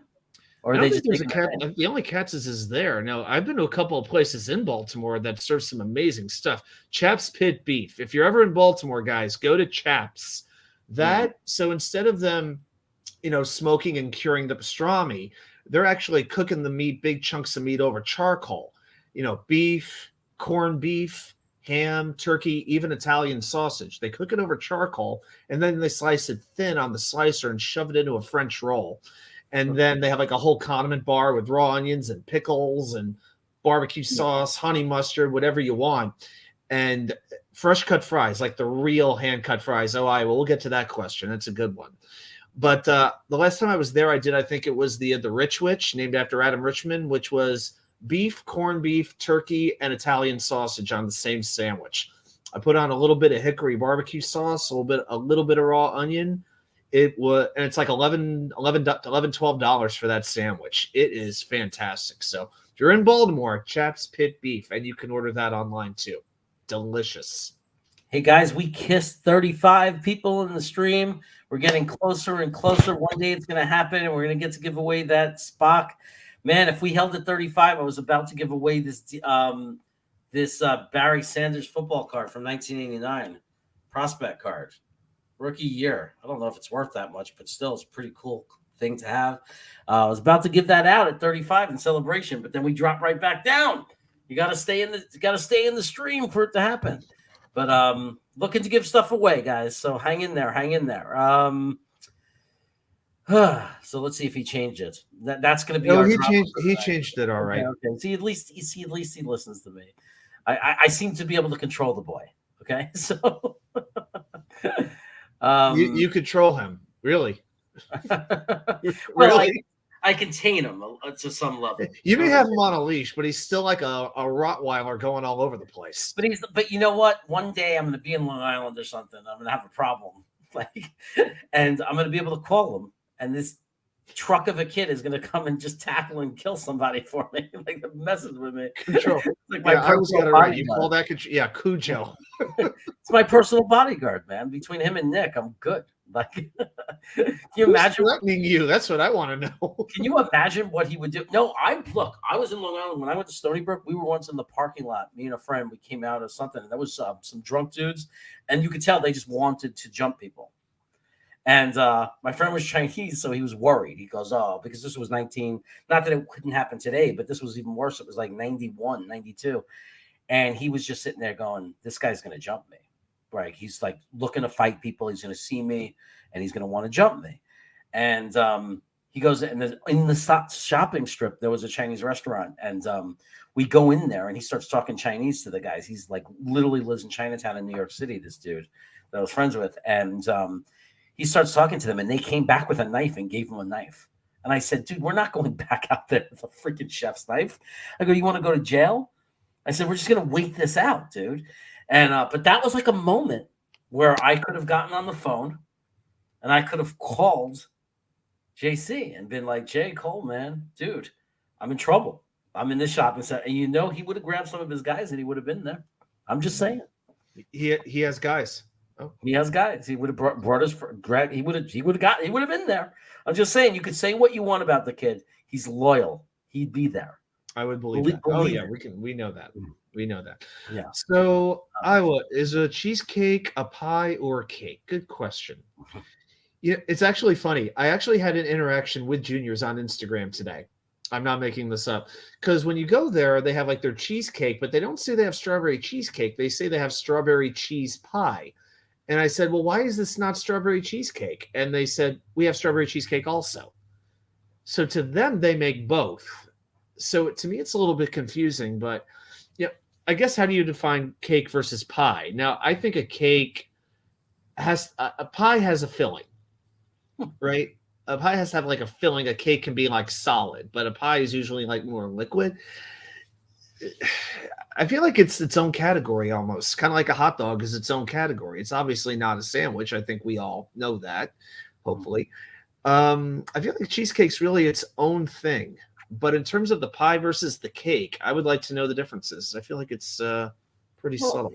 A cake is typically like a pie usually comes like in a pie shell, which cheesecake does based on how it's made. There's usually like a bottom pie shell, like a graham cracker crust. But it's a cake because it also, like a Junior's cheesecake does not come, like it has a layer, I think, on the edge a little bit. Sometimes it depends on the one you get. But it's weird. It's because there's sponge cake. There's sponge cake on the bottom. That's right. And I don't know what the definition, what defines what. I mean, a pie to me is like, apple pie. It's like there's a dough and a crust, and then it's filled with something. Whereas a cheesecake has the sponge cake. I don't know. We could go back and forth forever. Matthew Smith, I've never seen you in the chat before. Do me a favor. If you haven't yet, sub to the channel. Give me the sub. We have a lot of fun here. Come back, be around. We give away prizes and stuff. I give away things. I'm trying to give stuff away, but people keep living. I was about to give something away, and then people left. So make sure you come and win prizes and have fun with us. And thanks for being here now. So you see, I did my job there. And see, I was thinking the same thing Matthew mentioned about pumpkin pie, because I'm a pretty big pumpkin pie fan. And yeah, there is no filling. So if I think it must just be because of the shell. Yeah. I guess if you have a shell, then I guess you have more of a pie. Yeah. And then you have the filling inside of it. So to me, the cheesecake, it's like you have usually if you have like a graham cracker crust, that's the idea of a pie. Yeah. Because you have like it surrounds it. But I think the way Junior's does it, it's more of a cake. Yeah. How about that? Yeah, you know what? At the end of the day, it doesn't matter. It's amazing and it's wonderful, and it's maybe I would love it if Iowa and Jets fan could get it in Iowa someday. Look for it in your gourmet supermarkets. If you ever see it, grab it because it's wonderful. You're not the first person who subbed to me because of green bean. Let me tell you. So. The main difference between cake and pie is that cakes do not have fillings, but pies have fillings. The cake is always yeah, I know Green Bean did this. Green Bean, let me ask you a question. Do you spell savory every day with a U in it? Are you British all of a sudden? Are you using like Brit-lit now? Is that what's going on? Meanwhile, my bodyguard wants to make you a roast beef. So any talk about Devontae being traded to us? Yeah, Buffalo Jets fan, this is what we were talking about. All right. I think we used up all our money, dude. But I guess, one can hope and one can dream. Yeah, Garrett, which are you talking about, that Devontae or just some random Devontae? Oh, Garrett wants Devontae on our team. Devontae Adams on our team very badly. And I understand it. I do. I understand it. And as much as I sit there and and think that it couldn't happen or it's not the right time, like whatever I say, know this. Okay. And I think Garrett realizes this. If somehow it came to be that something happened and in 2 weeks from now, Devontae Adams is a Jet, no matter how it came about or what we did, I think Garrett knows there's no way I wouldn't be happy. I think however it rolled out, there's no way as Jet fans we're not looking forward to the season if Devontae Adams is dressed and suited up as a New York Jet, right? I mean, of course, that would be absolutely insane, and I would love it. I just have a hard time believing it could happen. So I feel like that is the kind of move we would make in 1 year, maybe two. I think probably 2 years. Once we get that going a little bit, he would be like that final piece. The timing may not be right, but that's the type of situation where you're looking for a player like that, I think. Yeah. Oh, my friend GC Spence, how are you, buddy? I'm imagining the kids are asleep. Oh no, it's early. Well, yeah, you're ahead of me, so the kids must be the bed by now. GG Spence, man, I appreciate you still come around, man. He comes, we cover the Denver Bronco game sometimes, me and my brother, for the watch parties. And yet he comes into my normal chats. It's kind of cool. Cool of you to be here. Yeah, sorry that you lost Von Miller. I honestly thought you were going to try to make a move to get him back. So sorry that didn't happen. I actually just got off the phone with Matt LaFleur. He said he will offer us Adams for our 10th pick tomorrow. Hey, we love to have Matt on as a guest sometimes. So yeah, go ahead and call him back. Yeah, call him back. We'd love to have his brother on even more. Man, I think you guys are going to be surprised. I love it, man. Garrett has this thing in his head that we're going to end up with Davante Adams, man. Let it happen, baby. Let it happen. Hey, that happens. We'll have you on the show and you can gloat.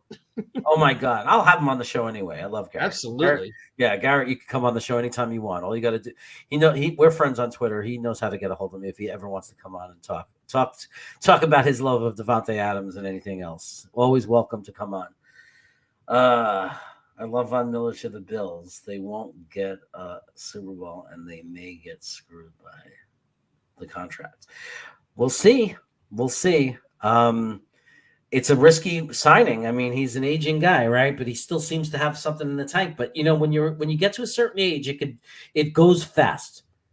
Like I've noticed that, especially in that kind of position, it goes fast. You can go from double-digit sacks to 3 sacks. It's suddenly over. We've seen it happen. So we just don't know. Let's answer Friggle's question. He's asked it twice. Let's make sure we get Friggle. Who's Friggle? Okay. Yeah, he's asked the same question twice. So okay. Friggle wants an answer. We'll get to Friggle. Yeah. Okay. Tight end on day 2, yes or no? Day 2 is 2nd and 3rd round, right? Correct. I'm going to say yes. No simple answer. I'm going to give you a yes. I mean, the moves that we've made, they're all about. It's not that we've eliminated things that we want to do, but it's given us the flexibility to take BPA in a bunch of different spots. We're not necessarily desperate to take most positions anymore. So, like we've been saying, and the chat's been saying the same thing. There isn't the pressure on us to take a Trey McBride round 2 anymore. But I still think they're going to want to get somebody more like a developmental guy. I'm thinking a little bit more 3rd round. I'm going to say in that 3rd round is when we get our tight end. Yeah, I got to be honest. I wanted Matthew Smith stole exactly what I was going to say. I was going to say I would love to see Jeremy Ruckert drafted at 69. That would be my ideal scenario for that. But I hope that we're able to get the 2 guys in the 1st round we want. And do it through still trading down. I'd love to trade down and still get two top tier guys like a Nakobe Dean and a Thibodeau, however it works out. But then have that extra draft capital, right? So then we can get a Jeremy Ruckert, but we still have whatever we got for trading down. We still got a 2nd rounder this year, an extra second, and something for next year, and then we can grab that defensive tackle and a wide receiver, and because we have 3 second-round picks, we can get another marquee guy like a linebacker like Christian Harris, or however it falls out. But I would love to have 1 extra pick in that top 40, and I know that's greedy because we have 4, but it seems like 5 would be so perfect. It seems we're just short that 1 extra pick to cover everything. But you know what? If you have the scouts that we seem to, and you have the general manager and the coaching staff, it's on the same thing. You will find value later in the draft. Yeah. They'll make it work. Yeah, they could find a sleeper. Hey, Bryce Hall is one example. I know that Salah wasn't here for that, but he was a 5th round pick. So, wasn't Michael Carter 5th? Was he 4th or 5th? I want to say he was 5th. I think he was 5th. Yeah. So we can find some value back there. Because we kept trading down. Remember, don't forget, we traded down a little last year's draft. There was at one point, in the 4th round or something, that we traded down. Remember, we made some kind of move and traded back. I forgot how many spots. I thought, guys, you can correct me in the chat. I thought that there was at some point we had traded back. I thought I had a memory of we had a pick coming and then all of a sudden we didn't, and everybody was pissed off or something like that. I don't know. We traded a couple. Yeah, we traded a couple of times. Yeah, the one that we remember most, is, besides AVT and Denzel Mims, those are the obvious ones. But let's see if we could find it. Yeah, Buff, I don't want no part of Von Miller either, but we're stuck with it, So hopefully we steal a win from them. Yeah, this was it. They traded. Yeah, they traded down from 143 to get 162 and 200. So they did do that. Okay. So 162 and 200. So Jets draft 2021. So they stick with 162. Yeah, I think I got it. And then, they kept moving. Yeah, because they drafted, let's see, Carter was 154, Pinnock was 175. Oh, Jamie Sherwood was before that, 146. So, yeah, they kept moving around in that draft. Douglas was wheeling and dealing.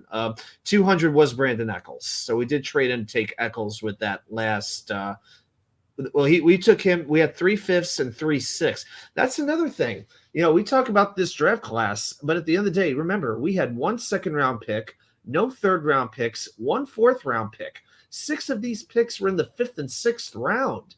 I don't think this gets enough attention, to be honest with you. So Sherwood, Carter, Pinnock, Nasruddin, Eccles, and Marshall. I mean, if half of those guys worked out, you'd be like, great. Yeah, unheard of. So, unheard of. Yeah, there's a few injury concerns. I understand that, but we feel good about Carter. Eccles has shown that he can at least play in the league for a 6th-round pick. I'll take that. Marshall, we don't know. Sherwood, I think, was showing some signs until he got hurt. So people talk about Lawson with the Achilles. I'm actually looking. I got a good feeling about Lawson. Sherwood's a guy I feel like who's a real. This might be a make or break season for him.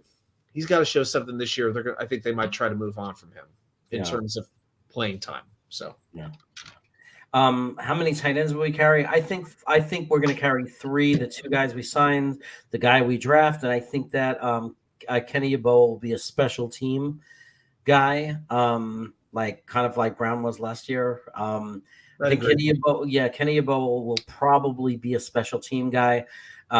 Emergency tight end still developing. I don't know. It's going to be really hard. There'd have to be a lot of injuries for him to get a shot. I thought he did okay in the shot that he got, though. So, it's a bummer because I want to see him get a shot. But we all do. We all want to see him. We all want to see him get a shot. I would love, if at the end of the year, that was what I was kind of like. Maybe that'll happen again. Whether we're in the playoffs and the game is meaningless because we already have our seed. Let's think positively.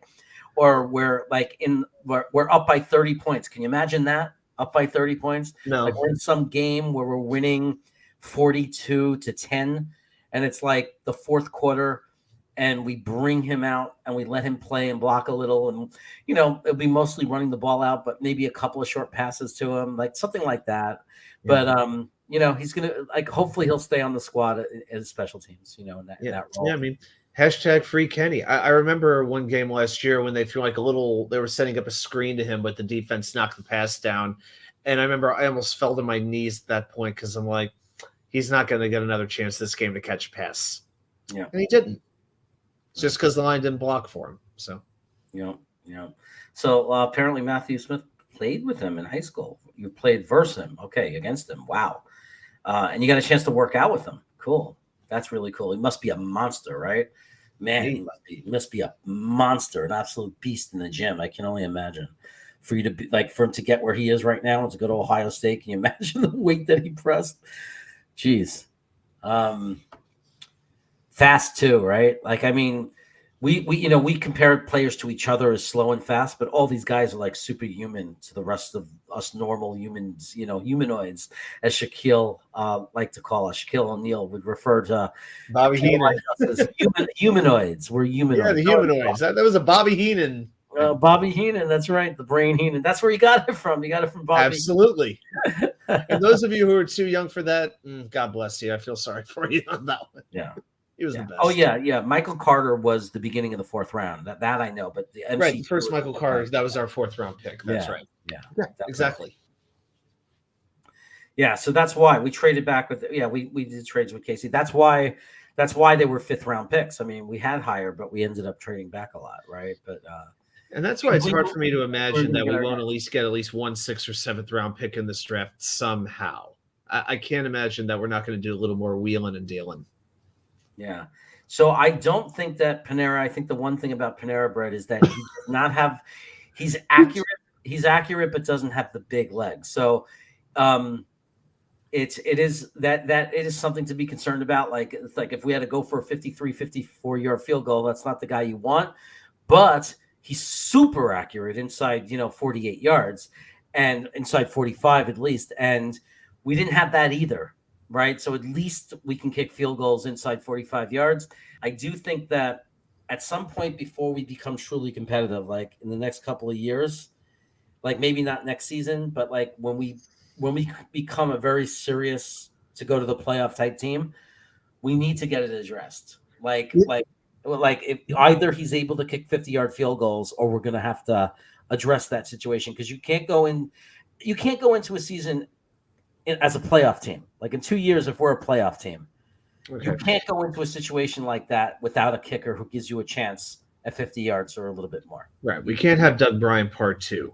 Yeah. But do you know what? Let me just drop this. Do you know what Eddie Piniero's? By the way, was Panera Bread? Is that like autocorrect? I'm wondering if you actually meant to say Panera Bread. Oh, I think it's a great nickname. It's a Rusty thing to do. That's Artemi Panera, and we all know that. It's a Rusty thing to do. It's a Rusty thing. I wouldn't put it past them. So. You know Eddie Pinheiro? You know how many field goals he has missed from 50 yards or more in his NFL career? How many? 0. He's never missed a 50-plus yard field goal in his life. Believe it or not. Has he ever tried one? Well, yeah. No, he actually has. He's 3 for 3. Oh, okay. His career long is 53 yards. So we don't know if he can kick 55, but I can tell you he's 3 for 3 on 50-plus yard field goals. So yeah, let me repeat something Greenbean has said for a while now. Yeah. He was a good kicker in Chicago. There was nothing wrong with him. He would have been their kicker. He was perfectly fine. He was a decent kicker in the NFL. Very young, right? And like that's how he started his career, as a good kicker. He got hurt. Because of that, they found someone else who did good, and then he ended up without a job. The Jets picked him up. He had an extra point blocked, and he kicked everything else we asked him to kick. He was absolutely perfect. That's right. So I don't understand. I understand why people still talk about kicker as something to think about, and I have nothing against bringing in competition. But it's time to start acknowledging that this kid has done nothing to deserve us saying we need a kicker. Like, he deserves every opportunity to win this job for next year, and even beyond. He's done nothing wrong in his career. When healthy, he's done his job, and he's done it well. Yeah, I mean, he was 8 for 8 on field goals with us and 9 for 10 on the extra points. And like you said, the one that he missed was blocked. I mean, I think the biggest concern that people mention is that the kick comes out low. I have never heard any other kicker, have this mentioned about them, that it's like, we're looking at the angle, like the launch angle or something like that. Like, like they're a baseball player or something like that. It's like, if it came out at 40 degrees instead of 30 degrees, we might get another 3 or 4 yards. The bottom line is this: the kicks are going through the uprights. So, I mean, as long as they're blocking, as long as the special teams is blocking the way they need to be, I mean, this shouldn't be anything we have to worry about. So I'm all for bringing in competition. Let me be clear on that. I'm all for bringing in another kicker. And particularly one not named Matt Amendola. And if they get an extra late pick and draft Cade York, I'm all for it. But I'm glad Pinheiro is going to be back and have a chance to keep his job, because he deserves it. Yeah, absolutely. I mean, the guy's done nothing to lose his job. Nothing at all. I mean, I appreciate what he did for us, right? It was nice to have somebody come in and actually make the kicks. We're still talking about some safeties. Rusty always finds these good guys. There's a kid from Maryland. The kid is lightning. I love how excited he gets about players. He loves to find these hidden guys. Yeah, Nick Cross, right? Yeah. Okay. I think I've heard that name once or twice. Yeah. Oh, let's see. I'm looking up. He went to DeMatha. That's actually known for being a basketball school. Yeah, like one of the best high schools in the country for basketball. A lot of good guys came from there. We run a 4.3440. Wow. That's pretty good. Yeah, 6'1", 207 pounds. From Hyattsville, Maryland. Okay. Yeah, he's actually, he had the fastest 40 time of any safety in the draft. Yeah. That's cool. Hey, if JD did some kind of trade out of the first round, or down in the first round, if he asked that team to throw in a 7th, so we can grab the kid from LSU York or whatever. Yep. I'd be down with that. I'd be down with that too. I like him because he's battle tested. He's kicked 50-yard plus field goals in critical situations. So he has the experience in big games, big time football when it really matters. So that's a battle tested guy. I like it. Yeah, and even if we don't, there's always a kicker or two who shakes free. It always happens. The kicker is one of those positions you could address like 2 days before the beginning of a season. So if we don't address it, even going into exhibition, that's when we can be calm about. And we shouldn't have let Jason Myers walk. Absolutely. That's one thing with Joe Douglas that you can criticize him for. I think backup quarterback and kicker. And both of those were at least addressed today. At least we kept the status quo, which is not the worst thing in the world. Yeah. We got Cheerios and Panera Bread. I think that's awesome. Hey, I take special teams seriously too. I just think that, to me, kicker is important when you're a contender. Like, I don't care if we're a crappy team. Like last year, everyone's going nuts. I couldn't care less. It's like, okay, if let's say we could have won 5 games if we had a good kicker. Like, who cares? It doesn't change how Zach played. It doesn't change how the team played. Like, I don't care right now. Right now, I want to make that really clear. I don't care, because all I cared about last year was Zach Wilson and the rest of the rookies and making progress and showing we had some hope for the future. I knew we weren't winning anything. So kicker was the last thing I was thinking about.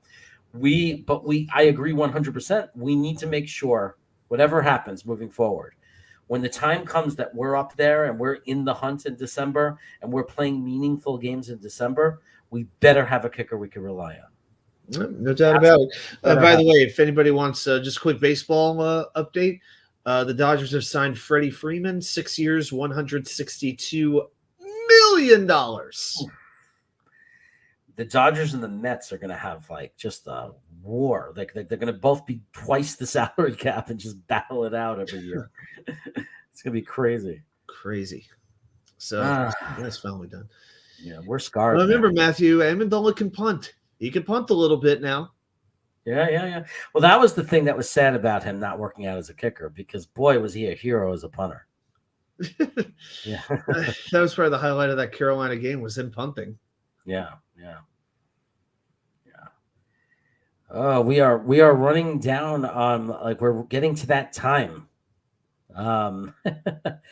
I'll just say this. We'll leave with this good note. Yes, this was great. It's not just great that thank God we traded them. Forget that we traded them.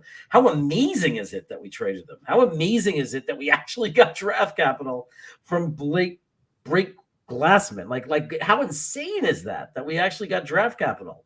I mean, I think most of us thought really that he would be there in the roster. He'd be one of the final cuts, or he'd get injured. He'd go on season-ending injury reserve or something like that. I think that's kind of what the thought was. So, hey, we saved $865,000, something like that, and opened up a roster spot and gained a draft asset for 2023. So I love it. I didn't replace you. Relax, my bodyguard. I didn't replace you. He's so sensitive. Twists the minds. So I like what he's asking now. It's a good question. Are you happy with the O-line now, or do you think the center needs addressing? I don't understand how he was ranked so high this past year.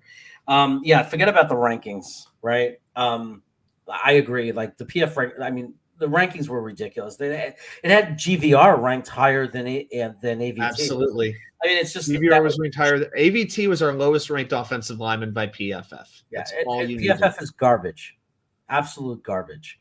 I don't give a damn what they say. So, am I happy with the O-line now? I'm happy with the O-line now, but with some caveats.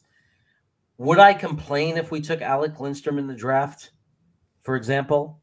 Absolutely not. If we took Zion Johnson and moved him to center, am I upset at that? No. If we took Lindenbaum, if we made some kind of trade back and took Lindenbaum and shocked everybody, people are pissed. Am I pissed? No. Am I rooting for it? No. I'm happy with a lot of different scenarios, right? But so I'm not rooting for it. So I guess my answer is I think that McGovern is an upgradable center. I think he's a center that we could upgrade for, but I don't think it's the bleeding part of our body. Like, I don't think it's the thing we have to do. Like, it's not the priority. It's not the number one thing that has to be addressed. It's not a weakness. There are teams right now that would love Sam McGovern. Sam McGovern. There are teams that would. I don't know why I said that. Sam McGovern. I don't know why I said that. Because I'm getting tired. There are teams that would love McGovern, Connor McGovern. Love him.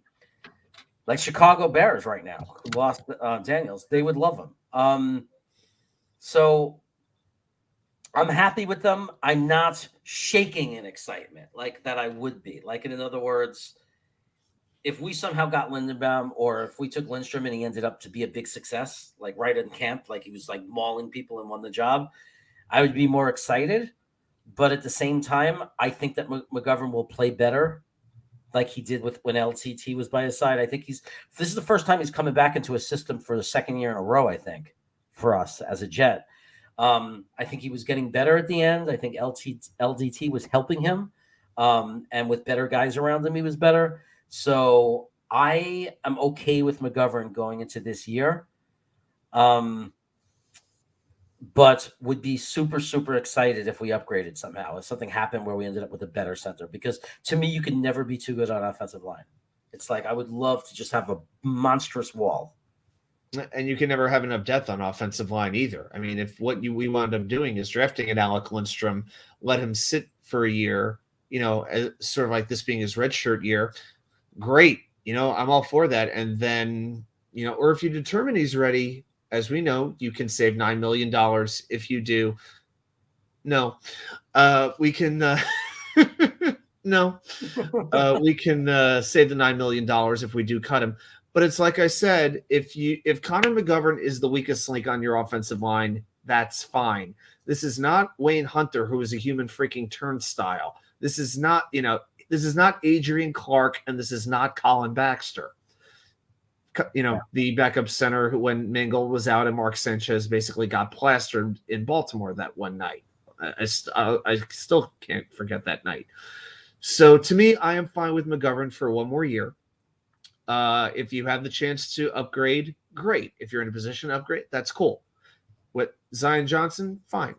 If you're in the right position to draft Linderbaum, if you trade down, or if he drops and you can take him, then I'm cool with that. But I'm glad that you worded the question the way you did. You capitalized the word needs. And it's so important, guys, to differentiate a want from a need. We do not need to upgrade center. We might want to, and that is perfectly legitimate, but it is not a gaping hole that could cripple this offense or get Zach Wilson potentially injured, or a situation like that. So I'm okay with McGovern for this year, but I am open to an upgrade if there's one that makes sense. Yeah, exactly. And good night, Green Bean. Looking forward to your video. And Buffalo's mentioned J.C. Treader, I think, which would be an upgrade, right? I think. That's what people are telling me. Yeah. There's some people who are very excited on Treader. It's hysterical. Like I've said, McGovern is maybe one of the most polarizing Jets we've seen in a while. People either really like him or really don't like him. There's not much middle ground. He's almost like sushi. You either love him or just want nothing to do with him. Yeah, in my mind, we have a bigger need for a run-stuffing defensive tackle. Thank you. We have a need for linebacker. I am not in love with the Nasruddin Sherwood connection, like and all that. Like, I am not for that, dude. CJ Mosley got 1 year if we don't restructure. And we need another sideline to sideline backer, man. We need somebody who can stuff the screen passes. We need another linebacker. And I know you guys, I know I've been teased a little bit for it, but my guy Anthony Walker stayed in Cleveland 1 year, $5 million. It's like, man, we couldn't have given him that contract, really. Sheesh. So, but yeah, I see 4 needs, legit needs that need to be addressed, and I expect it to be during the draft: pass rusher, outside wide receiver, run stuffing defensive tackle, and outside linebacker.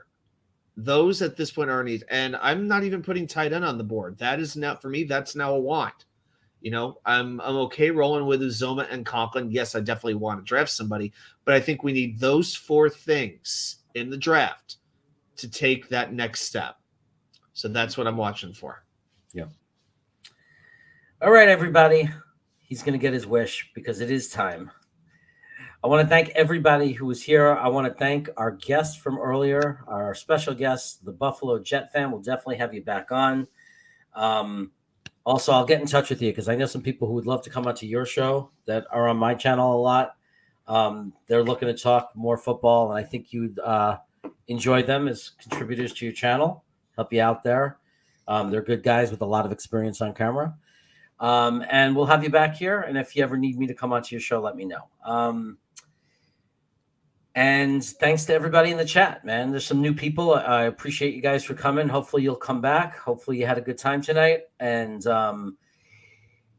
I will hopefully get to give something away, man. I was pulling something out to give away when we had 35 people, and it went right back down to that. I was bummed, man. So glad that Garrett Ham stopped by tonight, was able to stop by. Man, all of you guys. You know, I can't even name. There's so many of you. Big Green, I didn't get to show your name. New York Jets fan 4 has the same birthday as me. David Gerard showed up, so I didn't get to yell out his name as much.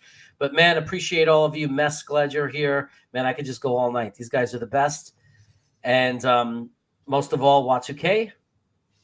Adam, thank you so much. You're welcome. You were the highlight of the show tonight with that little segment. We got to do more things like that. Thank you so much for that. Everybody give an applause to Adam for making us all laugh tonight. That was fantastic. And we'll see you probably Friday night. I'll see you. So maybe we'll see them tomorrow, possibly. You never know, but we'll definitely every day this week so far. Yeah. Well, we'll be backstage for Green Bean. That's for sure. So we'll be backstage doing our thing. So just know that we're back there. Give Green Bean super chats. Don't worry about being missed. I won't let it happen. And Adam will come with the trivia like always. I'll have it ready. Take care, everybody. I'm going to go now. Any second now. You're really going, aren't you? It's going to happen. We're waiting. Oh, yeah. Go. Amazing. That's my boy. That's my boy. He breaks away from a sack and completes the pass for first down. Kittle just may have made the most amazing catch. He fights for the first down and gets out of bounds, too. It's no good. Overtime. Oh, what a catch. How do you drop that? What are you, Jamal Adams? Touchdown. This is a touchdown all the way. He reached over the pylon. San Francisco beat Cincinnati.